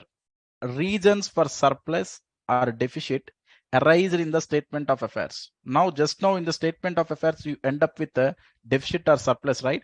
Now, what are the reasons for that surplus or deficit? So not only deficit, if you end up with a surplus, he will tell the reasons for surplus as well. Okay. For that, liquidator will tell that you can explain the surplus or deficit amount by going to the particular deadline. I mean, minimum 3 years time period will be allowed by the liquidator. Now the board of directors can go for the past 3 years back minimum. That means, for example, date of commencement of liquidation is 1/4/2020. Let us assume.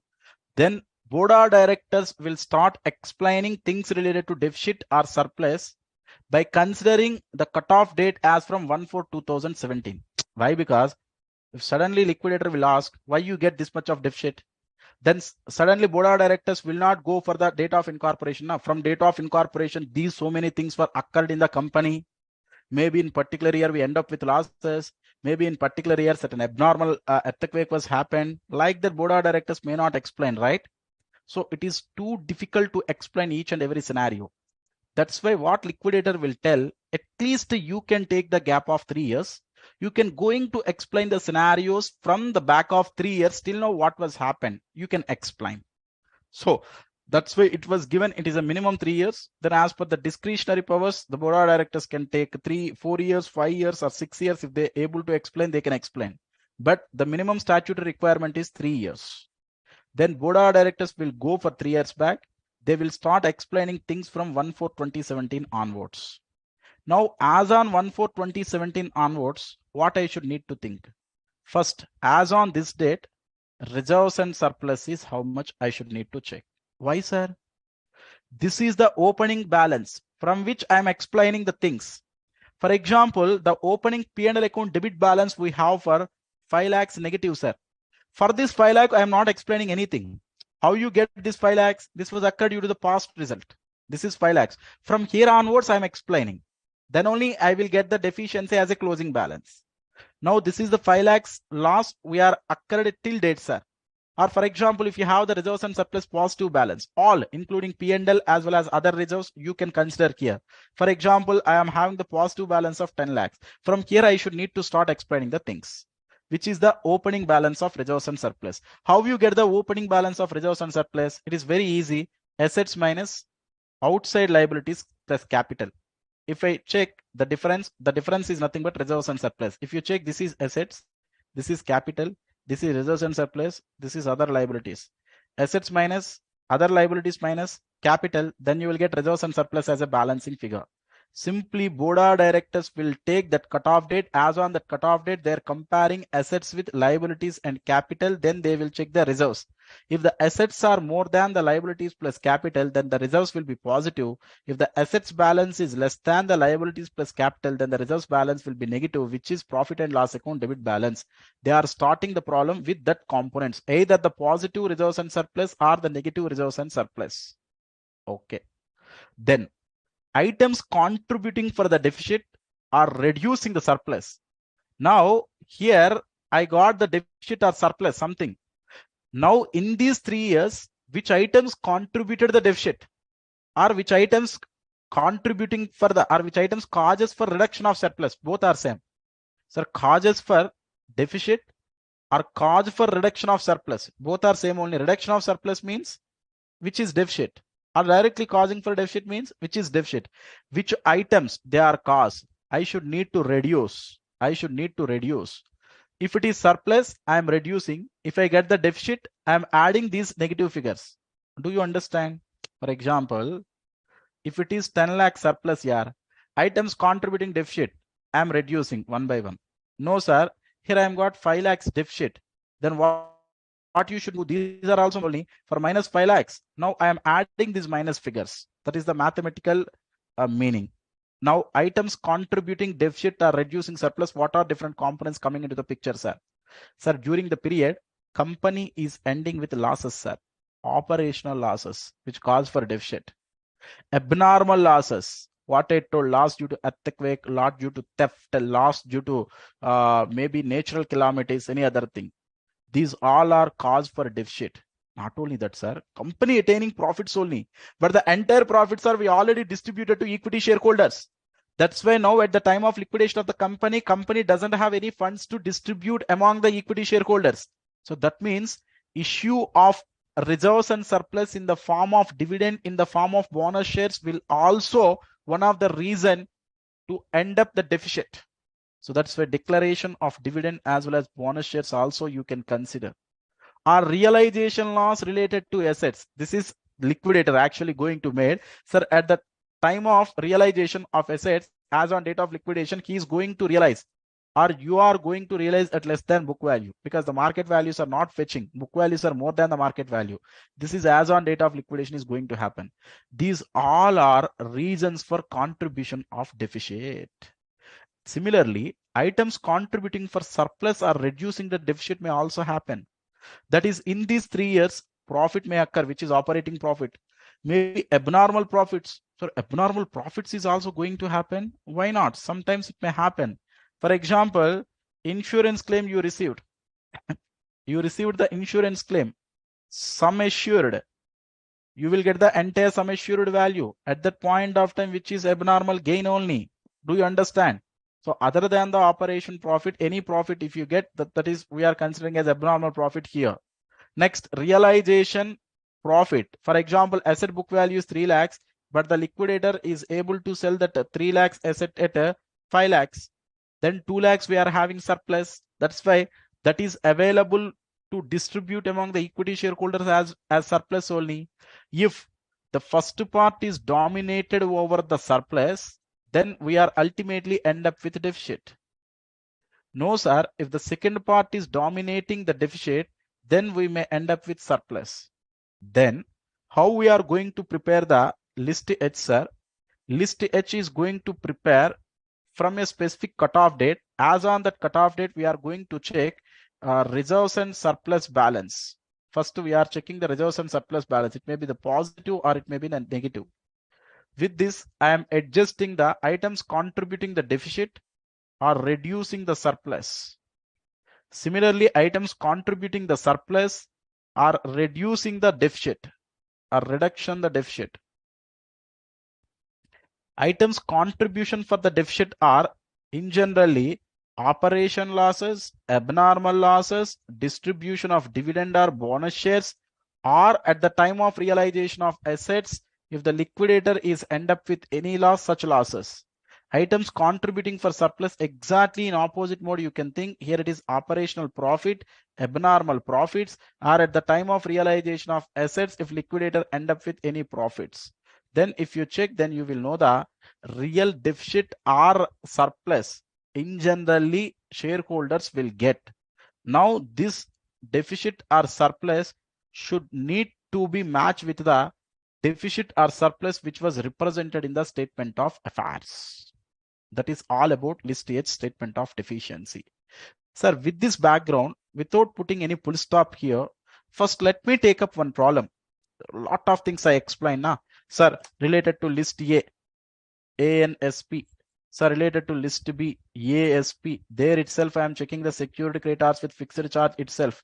If the security creditors with fixed charge value is less than the ASP, then the surplus we are carry forward to the last column. No, sir, security creditors with fixed charge is more than the ASP, then which is treated as an unsecured creditors as a deficit. So like that some table we are bounding.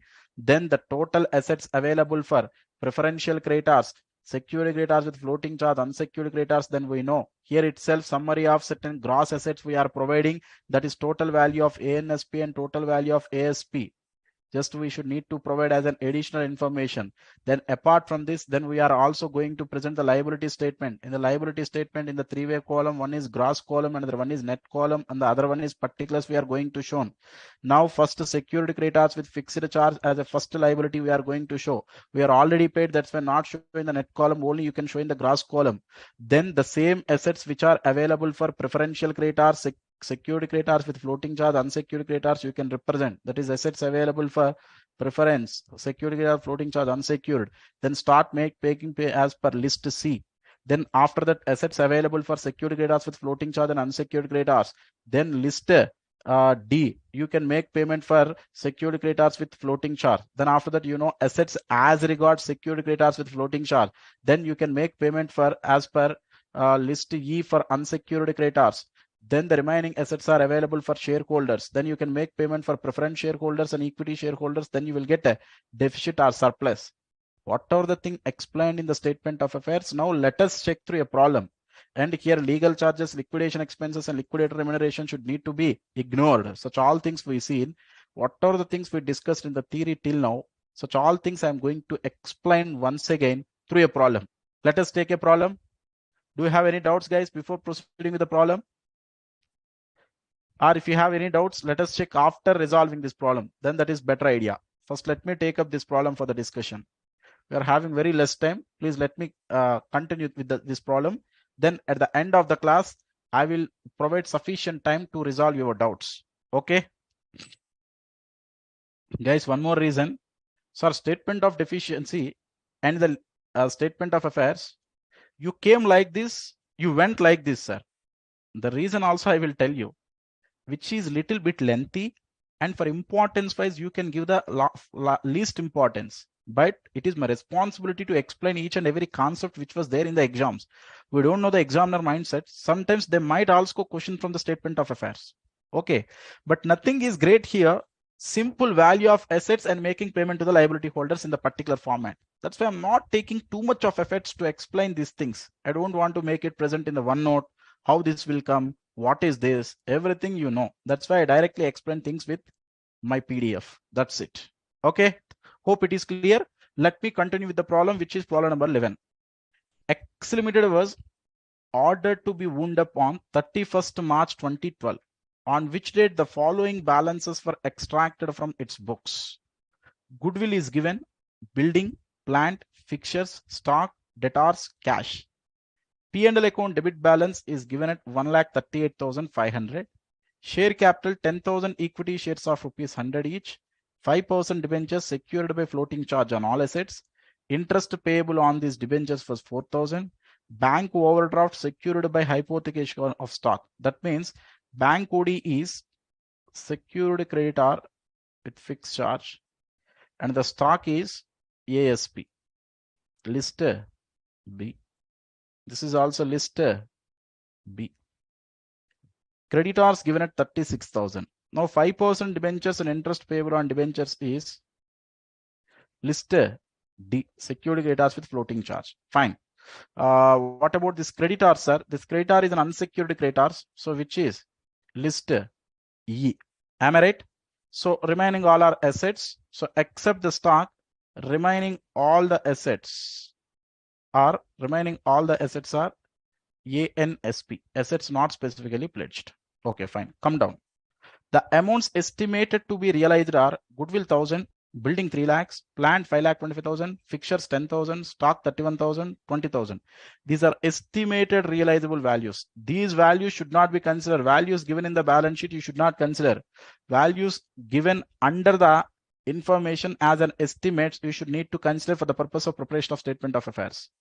Creditors included 6,000 on account of wages of 15 men at 100 rupees per month for 4 months immediately before the date of winding up. This entire 6,000 is a preferential creditor.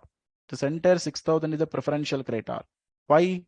15 men into 100 into 4 months, which is 6,000. Maximum for 4 months, we can treat it as a preferential creditor as per section 326.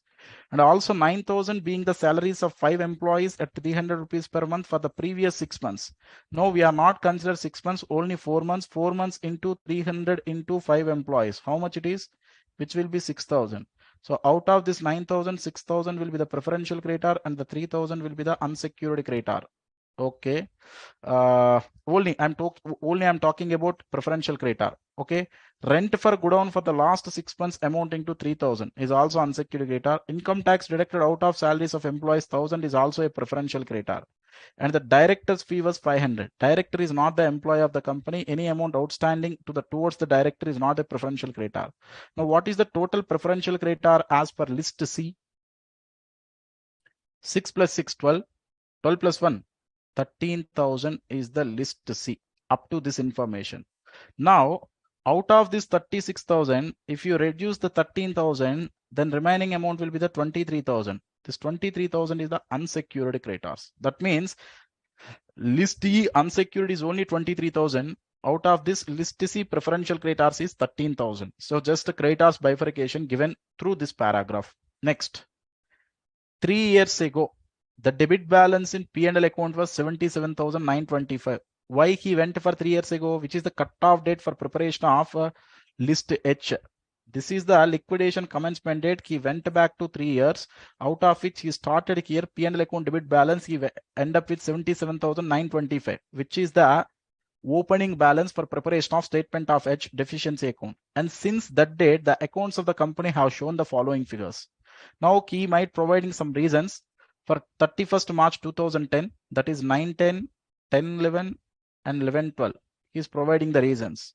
Gross profit given, so remaining all expenses given, total given. If gross profit is 65,000, the net profit is 80,990. How it becomes? This is not the net profit, this is total of expenses. Then 65,000 minus expenses. 65,000 minus expenses, 80,990. 15,990 is a loss here. Next, 45,000 minus 66,245. Here it is 21,245 is a loss. 40,000 minus 63,340. Here also loss 23,340. Now we are preparing the statement of affairs. After that, the deficiency or the surplus, what you get in the statement of affairs, you are providing the reasons now. What is the reason? The starting point is 77,925 is a P&L account debit balance, from which you should need to adjust all these things as a items contributing deficit or reduction of surplus. These are operational losses. In addition, it is estimated that the company would have to pay 5,000 as a compensation to an employee for injuries suffered by him, which was contingent liability not accepted by the company. Sir, amount payable as a compensation, that is death or disablement compensation. Death or disablement compensation coming under section 327, which is also a preferential creditor. For the preferential creditor of 13,000, you should also need to add one more 5,000. Tell me guys, all of you, while reading section 327, death or disablement compensation also we are considered as a preferential creditor. That's why the overall preferential creditor amount is 13 plus 5, which is 18,000 we should need to payable, and which was also cause for the deficit as well. So that's why the same 5,000 you can also consider at the time of preparation of list H as well, because which is one of the additional payment paid. You can also term it as the abnormal payment as well if you want. Okay, just you can also make it represent separately as well, no issue. Then you should need to prepare the statement of affairs as well as deficiency. Now let us check the statement of affairs and deficiency quickly guys through my PDF. Okay, where it is there? Just a moment. Not in PDF also it is not available. I'll do one thing, just a moment. I'll open my solution book. I think so. I already uploaded a solution book as well. Please all of you come to the solution book quickly.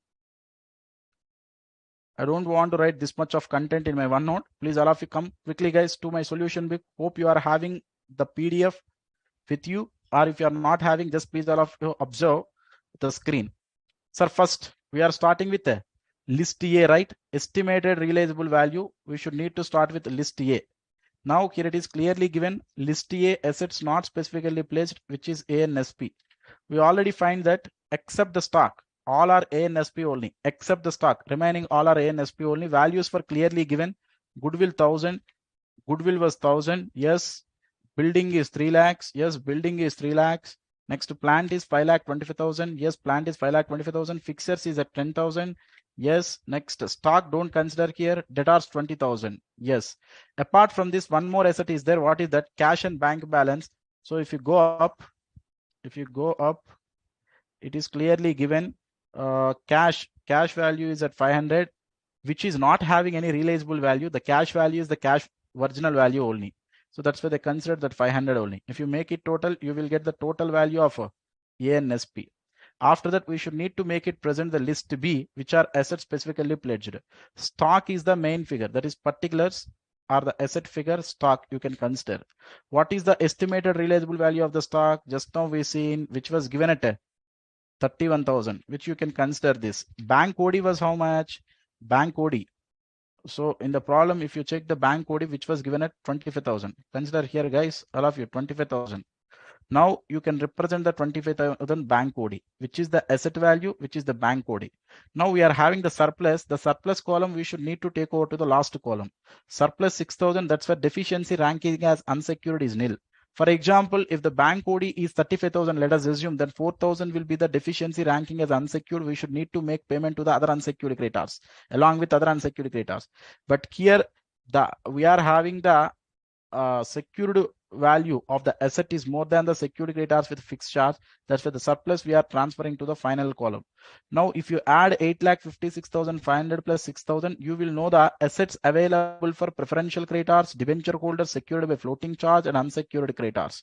Now, after completion of the list B, you should need to present the as an additional information summary of gross assets. Now, summary of gross assets present here. Sir, from ANSP 8,56,500. Yes, this is from ANSP 8,56,500.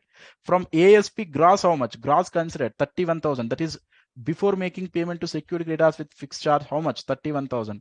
You can add the 31,000. Then total you will get 8,87,500. Just this is informative in nature. Now you can make start presentation of the liabilities. Sir, this is the gross figure. This is the net figure. Okay. First, gross figure, secured creditors with fixed charge. How much you pay? 25,000 only represent under the gross column, don't represent under the net column. Then the same statement, you can just make it copy paste here. What is that? Assets available for preferential creditors, secured creditors with floating charge, and unsecured creditors. That is how much actually assets available? 8,62,500. Here not given, just if you make it present, then it will be easy for you at the time of making payment to the all other liability holders. Then preferential creditors as per list C, how much? 18,000. From how you get this 18,000 preferential creditors, guys? We already explained. Sir, 13,000 which was included in the creditors. Just now we work out 6 plus 6, 12, 12 plus 1, 13. Plus 5,000 as a death or disability compensation. 13 plus 5 will be 18,000. That is preferential creditors is 18,000. After making preferential creditors, the remaining amount is 8,44,500, from which you should need to make payment to the secured creditors with floating charge. 1,60,000 plus 4, total 1,64,000. 1,64,000 you can pay. After that, remaining balance, estimated surplus as regards secured creditors with floating charge was 6,80,500, from which you should need to make payment for the other unsecured creditors. Out of 36,000, 13 was reduced, then 23,000 will be the unsecured creditors. For such 23,000, you make the payment. Then estimated surplus as regards the unsecured creditors, you are with you 6,57,500. Then you can compare the paid up value of equity and preference shares. Here only one type of shares are there, which are preference shares. The paid up value is fully paid up shares. That's why 10 lakh. So 6,57,500 minus 10 lakh, 3,42,500, which is the deficit. Now the deficit we are going to explain through the statement, which is called list H, which is a deficiency account. We should need to start with the opening balance of reserves and surplus as on cutoff date. Cutoff date is liquidator provided 3 years, minimum 3 years period. Then board of directors will took the cutoff date 3 years ago, which is a 77,925 as a reserves and surplus opening balance. Are you with me, all of you? Now with this, items contributing for deficit or reduction of surplus. Sir, item contributing for deficit means these all are operation losses. These all are operation losses are contribution for the deficit. That's why net trading losses key was given at 60,575. Please all of you make it add. We are getting 60,575 or not. Let us check. 15,990 plus 21,245 plus 23,340. Which exactly I got 60,575. Here it is given 60,575. Next, guys, not only this, you should need to consider the realization losses you are getting. Realization losses means, please all of you consider this. What is the meaning of realization loss? Goodwill books we having 1 lakh, but in the outside market we got 1,000. 99,000 is the goodwill loss. Please come down just a second. Loss on goodwill is 99,000. Next, building. 3,50,000 we have in the books, but we realized to the extent of 5,25,000. Then is it surplus or negative? 3,50,000 building, we realized it. Sorry, here it is there, 3 lakhs. So still we are getting a deficit only, that is loss only. How much loss? 50,000 is a loss from the building. That is the building. Next come for the plant. Plant 5,50,000. We realized at 5,25,000. That's why 25,000 is loss from the plant. Next come for the fixtures. Fixtures 23,000 is the book value. We sold in the 10,000. So 13,000 is the loss. So 13,000 is the loss for the fixtures. Next stock in the books 38,000 we have, which was realized in the outside market 31. That's why 7,000 is the loss. Next, one more thing I told you, workman compensation is also loss na. Here it is given, workman compensation we paid to the extent of 5,000. Here it is given, where in addition, it is estimated that company would have to pay 5,000 as a compensation to an employee for injury suffered, which is also one of the cash outlay. If it would not pay to the death or disablement compensation, it may would available for the equity shareholders. That's why to the extent which is not available for the equity shareholders, that's why that one also I considered. So total I got 2,04,000 of this amount. Now 77,925, you should need to adjust this deficit, then you are end up with 3,42,500. Now items contributing for surplus or items reduction for deficit also we have a look, guys. Sir, do you end up with any year trading profits? No. Any abnormal gain, sir? No abnormal gain. Any realization profit as well as on date of liquidation? Just now we check all the assets. For all the assets, we are end up with realization loss only. That's why there is no realization profit. That's why there is no surplus available. That's why surplus or items contributing for reduction of deficit is nil. Therefore, the net deficit, we are getting it as 3,42,500. Can you please cross check in the statement of affairs? Did you get the same amount? Yes, 3,42,500 only I got in the statement of affairs as well. Working notes also just they provided how they got the net trading losses of 60,575. Just they informed. We already checked that through the given problem where it is here. Just a second. Yeah, we added these 3 years losses. We got the same thing, 60,575. And preferential creditors and unsecured creditors component also we check. That is 1,066 plus 5,000 is preferential creditors, remaining 23 out of 36,000. If you reduce this 13,000 and the remaining will be the 23,000, we got the unsecured creditors. Just ignore this calculation, just they're calculated in a different manner. But what are the calculation we made it, that is correct only. Their calculation also correct, just they make it present in the other manner. That's it.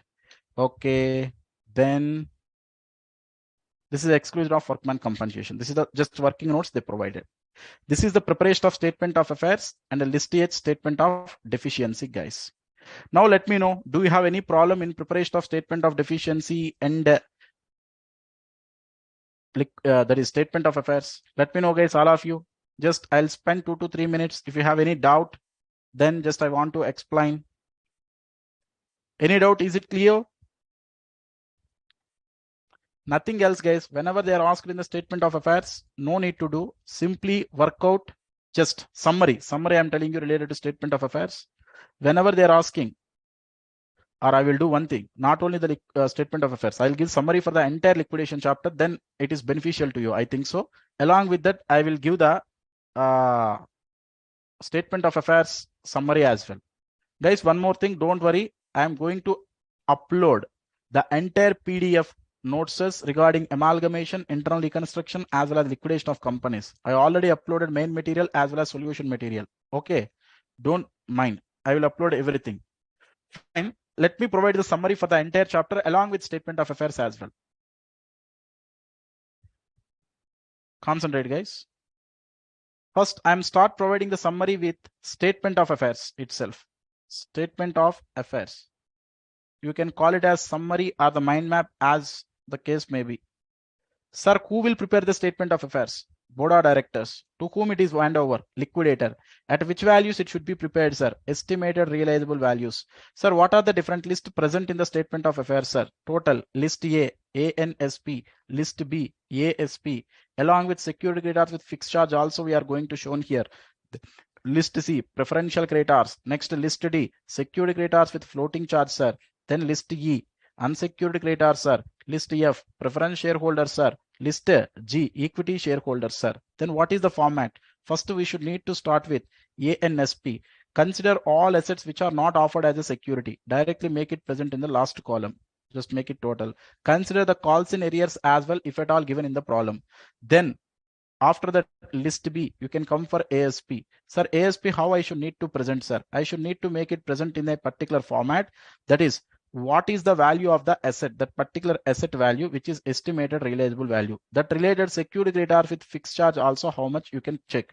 Now, if the secured creditors with fixed charge value is less than the estimated realizable value, then surplus you can carry forward to the last column. No, sir, secured creditor with fixed charge value is more than the estimated realizable value, then the difference you can make it ranking as a unsecured creditors. It should need to be considered along with the payment made to the other unsecured creditors under list E. Fine. Then after this, you can also make it present the summary of gross assets information, that is ANSP how much, ASP how much, make it total. Then it is over. Then come for the liabilities. Sir, under the liabilities total, you should need to make it present the gross as well as net. Okay. First, you can start with the amount paid to security creditors with fixed charge. Only represent under gross because we already paid. Next, after that, what you should need to do, sir? Now, assets available for preferential creditors, security creditors with floating charge and unsecured creditors, just to make it present here. From here, you should need to start making payment as per preferential creditors, list C. Then after that, list D as per security creditors with floating charge. Then list E, unsecured creditors. So write the terminology as per the given format. That is assets available after preferential creditors, or assets as regards payment made to the secured creditors with floating charge. So like that, the related information you can able to provide. Then before making payment to the equity and preference shareholders, how much balance available with the liquidator you will know, from which you should need to reduce the paid up value of preference and equity. Then you will get the surplus or deficit in equity shareholders point of view. Then prepare the list H, which is statement of deficiency, guys. Went for at least 3 years back. Then start with their reserves and surplus balance. So from which you should need to adjust items contributing for a deficit or items reducing for the surplus, as well as items contributing for the surplus or reduction causes for reduction of deficit. Sir, which items in generally cause for a deficit, sir? That is trading losses, that are operational losses, or abnormal losses, distribution of dividend or issue of bonus shares, or realization losses. Which items contributing for surplus, sir? Trading profits, abnormal gains, or the realization profits. Then you will get the deficit or the surplus as per list H, statement of deficiency, which should need to be exactly matched with the deficit or surplus what you derived in the statement of affairs. Next, apart from this, sir, in this chapter, what we discussed, sir? Apart from this, we also discussed things related to liquidator final statement. But before discussing that liquidator final statement, I work out how to calculate the liquidator remuneration. In general, if the liquidator remuneration, if you are going to calculate based on percentage of assets realized and percentage of payments made to different holders, then there is no issue. But when the issue will coming into the picture, if the cash availability with the liquidator is insufficient to make repayment to the particular party as well as liquidator, then you should need to work out the liquidator remuneration as below. Cash available with the liquidator into percentage of liquidator remuneration divided by 100 plus percentage of that liquidator remuneration. If you apply it, then you will get the liquidator remuneration. Such type of problems also we done. Then another issue also I'm going to discuss, that is if the equity or preference shareholders, the class, that is face value is same but paid up value is different, then how to distribute cash among the equity shareholders? Two different methods we seen. In method number 1, you should need to make the notional call. Then after that, go for the distribution. Then check the final settlement, whether they should need to contribute or whether they should need to get any surplus based on this. This is the scientific model or the logical model. Method number 2, certain procedural model we seen. We will check with the paid up value. We will check the total paid up value with the cash availability. The difference is called as the deficit. The deficit we are going to distribute in the face value ratio.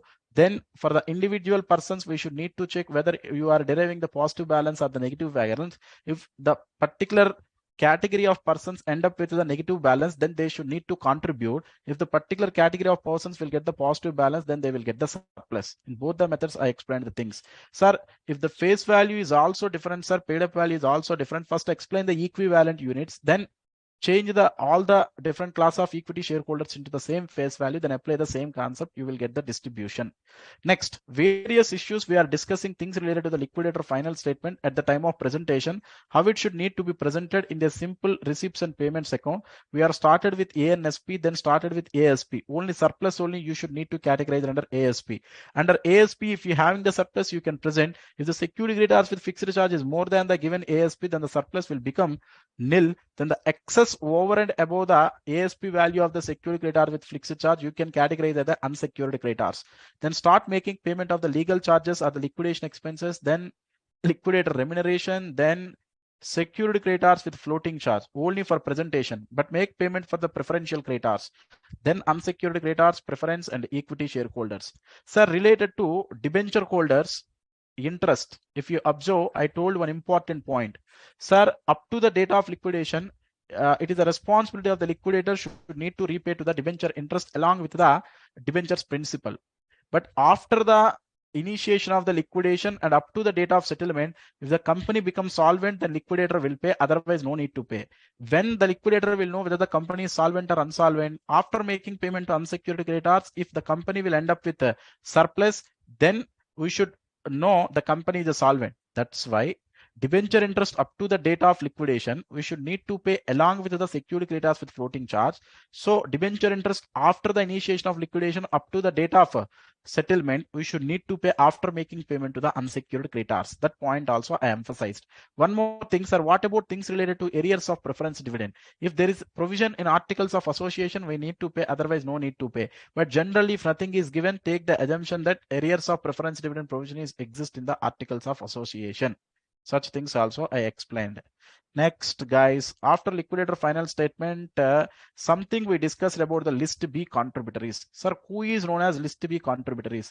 Sir, list B contributories are those shareholders who transfer their shares within a preceding period of 12 months from the date of liquidation are known as list B contributories. What is the maximum liability of the list B contributories, sir? Creditors existing as on date of transfer and continue to exist as on date of liquidation, or unpaid value of the shares as on date of transfer. Whichever is lower, we can consider as a maximum liability. But if more than one transfer is occurred, then all the list B contributories should need to contribute towards the liability. Now, how that proportion we should need to work out, we already explained to the problems. Please follow that. So with this all type of liquidation provisions, I'm going to cover along with theory as well. Is it okay, guys? All of you, is it fine? Fine. Guys, please all of you spend 1 or 2 minutes with me. 1 or 2 minutes. Sir, after listening of all these lectures, still if you have any doubt, if you are facing any issue towards either accounts paper 1 or advanced accounts, that is for paper 5, you can freely ask any question. You can jot down your questions to my mail ID, which is casatyaraju2016@gmail.com. Once again, I am providing for the convenience of the students, guys. So you can send the queries to this mail ID, but please all of you send the relevant queries which should need to be helpful for you. That additional service also I'm providing for the student community. Okay, all the best, guys. Hope you will qualify with flying colors and you are enjoying my sessions for all the 3 chapters. Bye-bye, signing off. Have a good day.